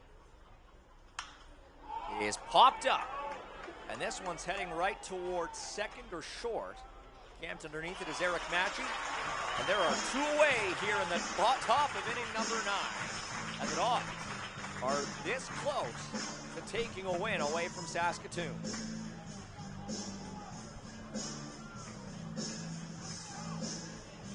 Standing in the way is Nathan Houston, who has been extremely dangerous tonight. He is 3 for 4. And Toshnik has a chance to seal the deal here on this Wednesday evening in Okotoks. First pitch, popped up. This one's heading towards short. Sanchez makes the play, and the game is over. The Okotoks Dawgs wrap up a 9-5 home victory over the Saskatoon Berries. What a game here tonight. A come-from-behind effort that involved pretty much everybody in the lineup contributing. And it is Preston Toshnik who comes out of nowhere to pitch 5 2/3 innings and win this game for the Okotoks Dawgs. Well, the song that rings through Siemens Stadium at the end of the game is "Let the Big Dog Eat."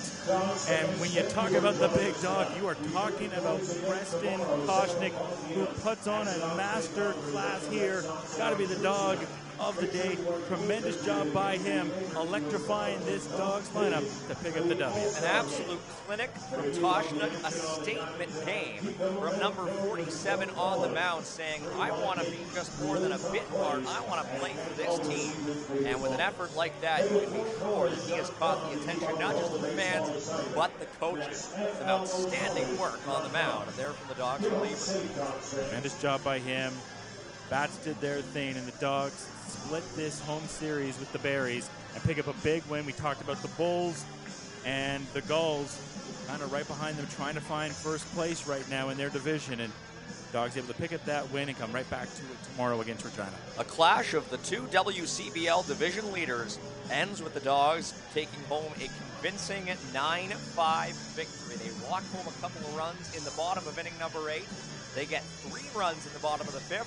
2 more in the bottom of the 6th after they fought back from 3 separate deficits in the early stages of this game. They emerge victorious, and they take a win away from the best team in the WCBL in the early stages of this season. As you mentioned, Josh, coming up next for the Dawgs, a home set against Regina tomorrow and Friday. 2 games starting at 7:05 p.m., followed by the All-Star game on Saturday. After that, they will be back in action here at Siemens Stadium for an away game against Energy City, followed up by back-to-back against Fort McMurray, also here at home. Boy, what a fun one this was, Josh. Any last takeaways from you? Oh, what a fun one. This lived up to the hype. One of my main things is I wanted to see the Berries on a broadcast this year, and they did not disappoint. This Dawgs team also did not disappoint. If we do get this as a championship game, we are in store for a fantastic battle between 2 Goliaths. The Dawgs improved to 28-13 on the season. They moved back up to 2 games above Sylvan Lake in the WCBL West. Saskatoon falls to 32-6. Yes, only their 6th loss of the year.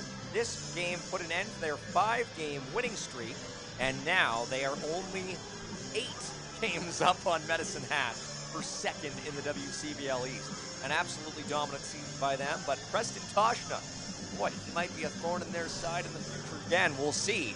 The WCBL season really shaping up in the middle stages here. Well, for Josh Arbuthnot, my name is Mike Gould, and this was a ton of fun here tonight. One more time, the Dawgs take this one by a 9-5 final score. We'll see you next time here. You've been watching Okotoks Dawgs Baseball in the WCBL on FloCollege.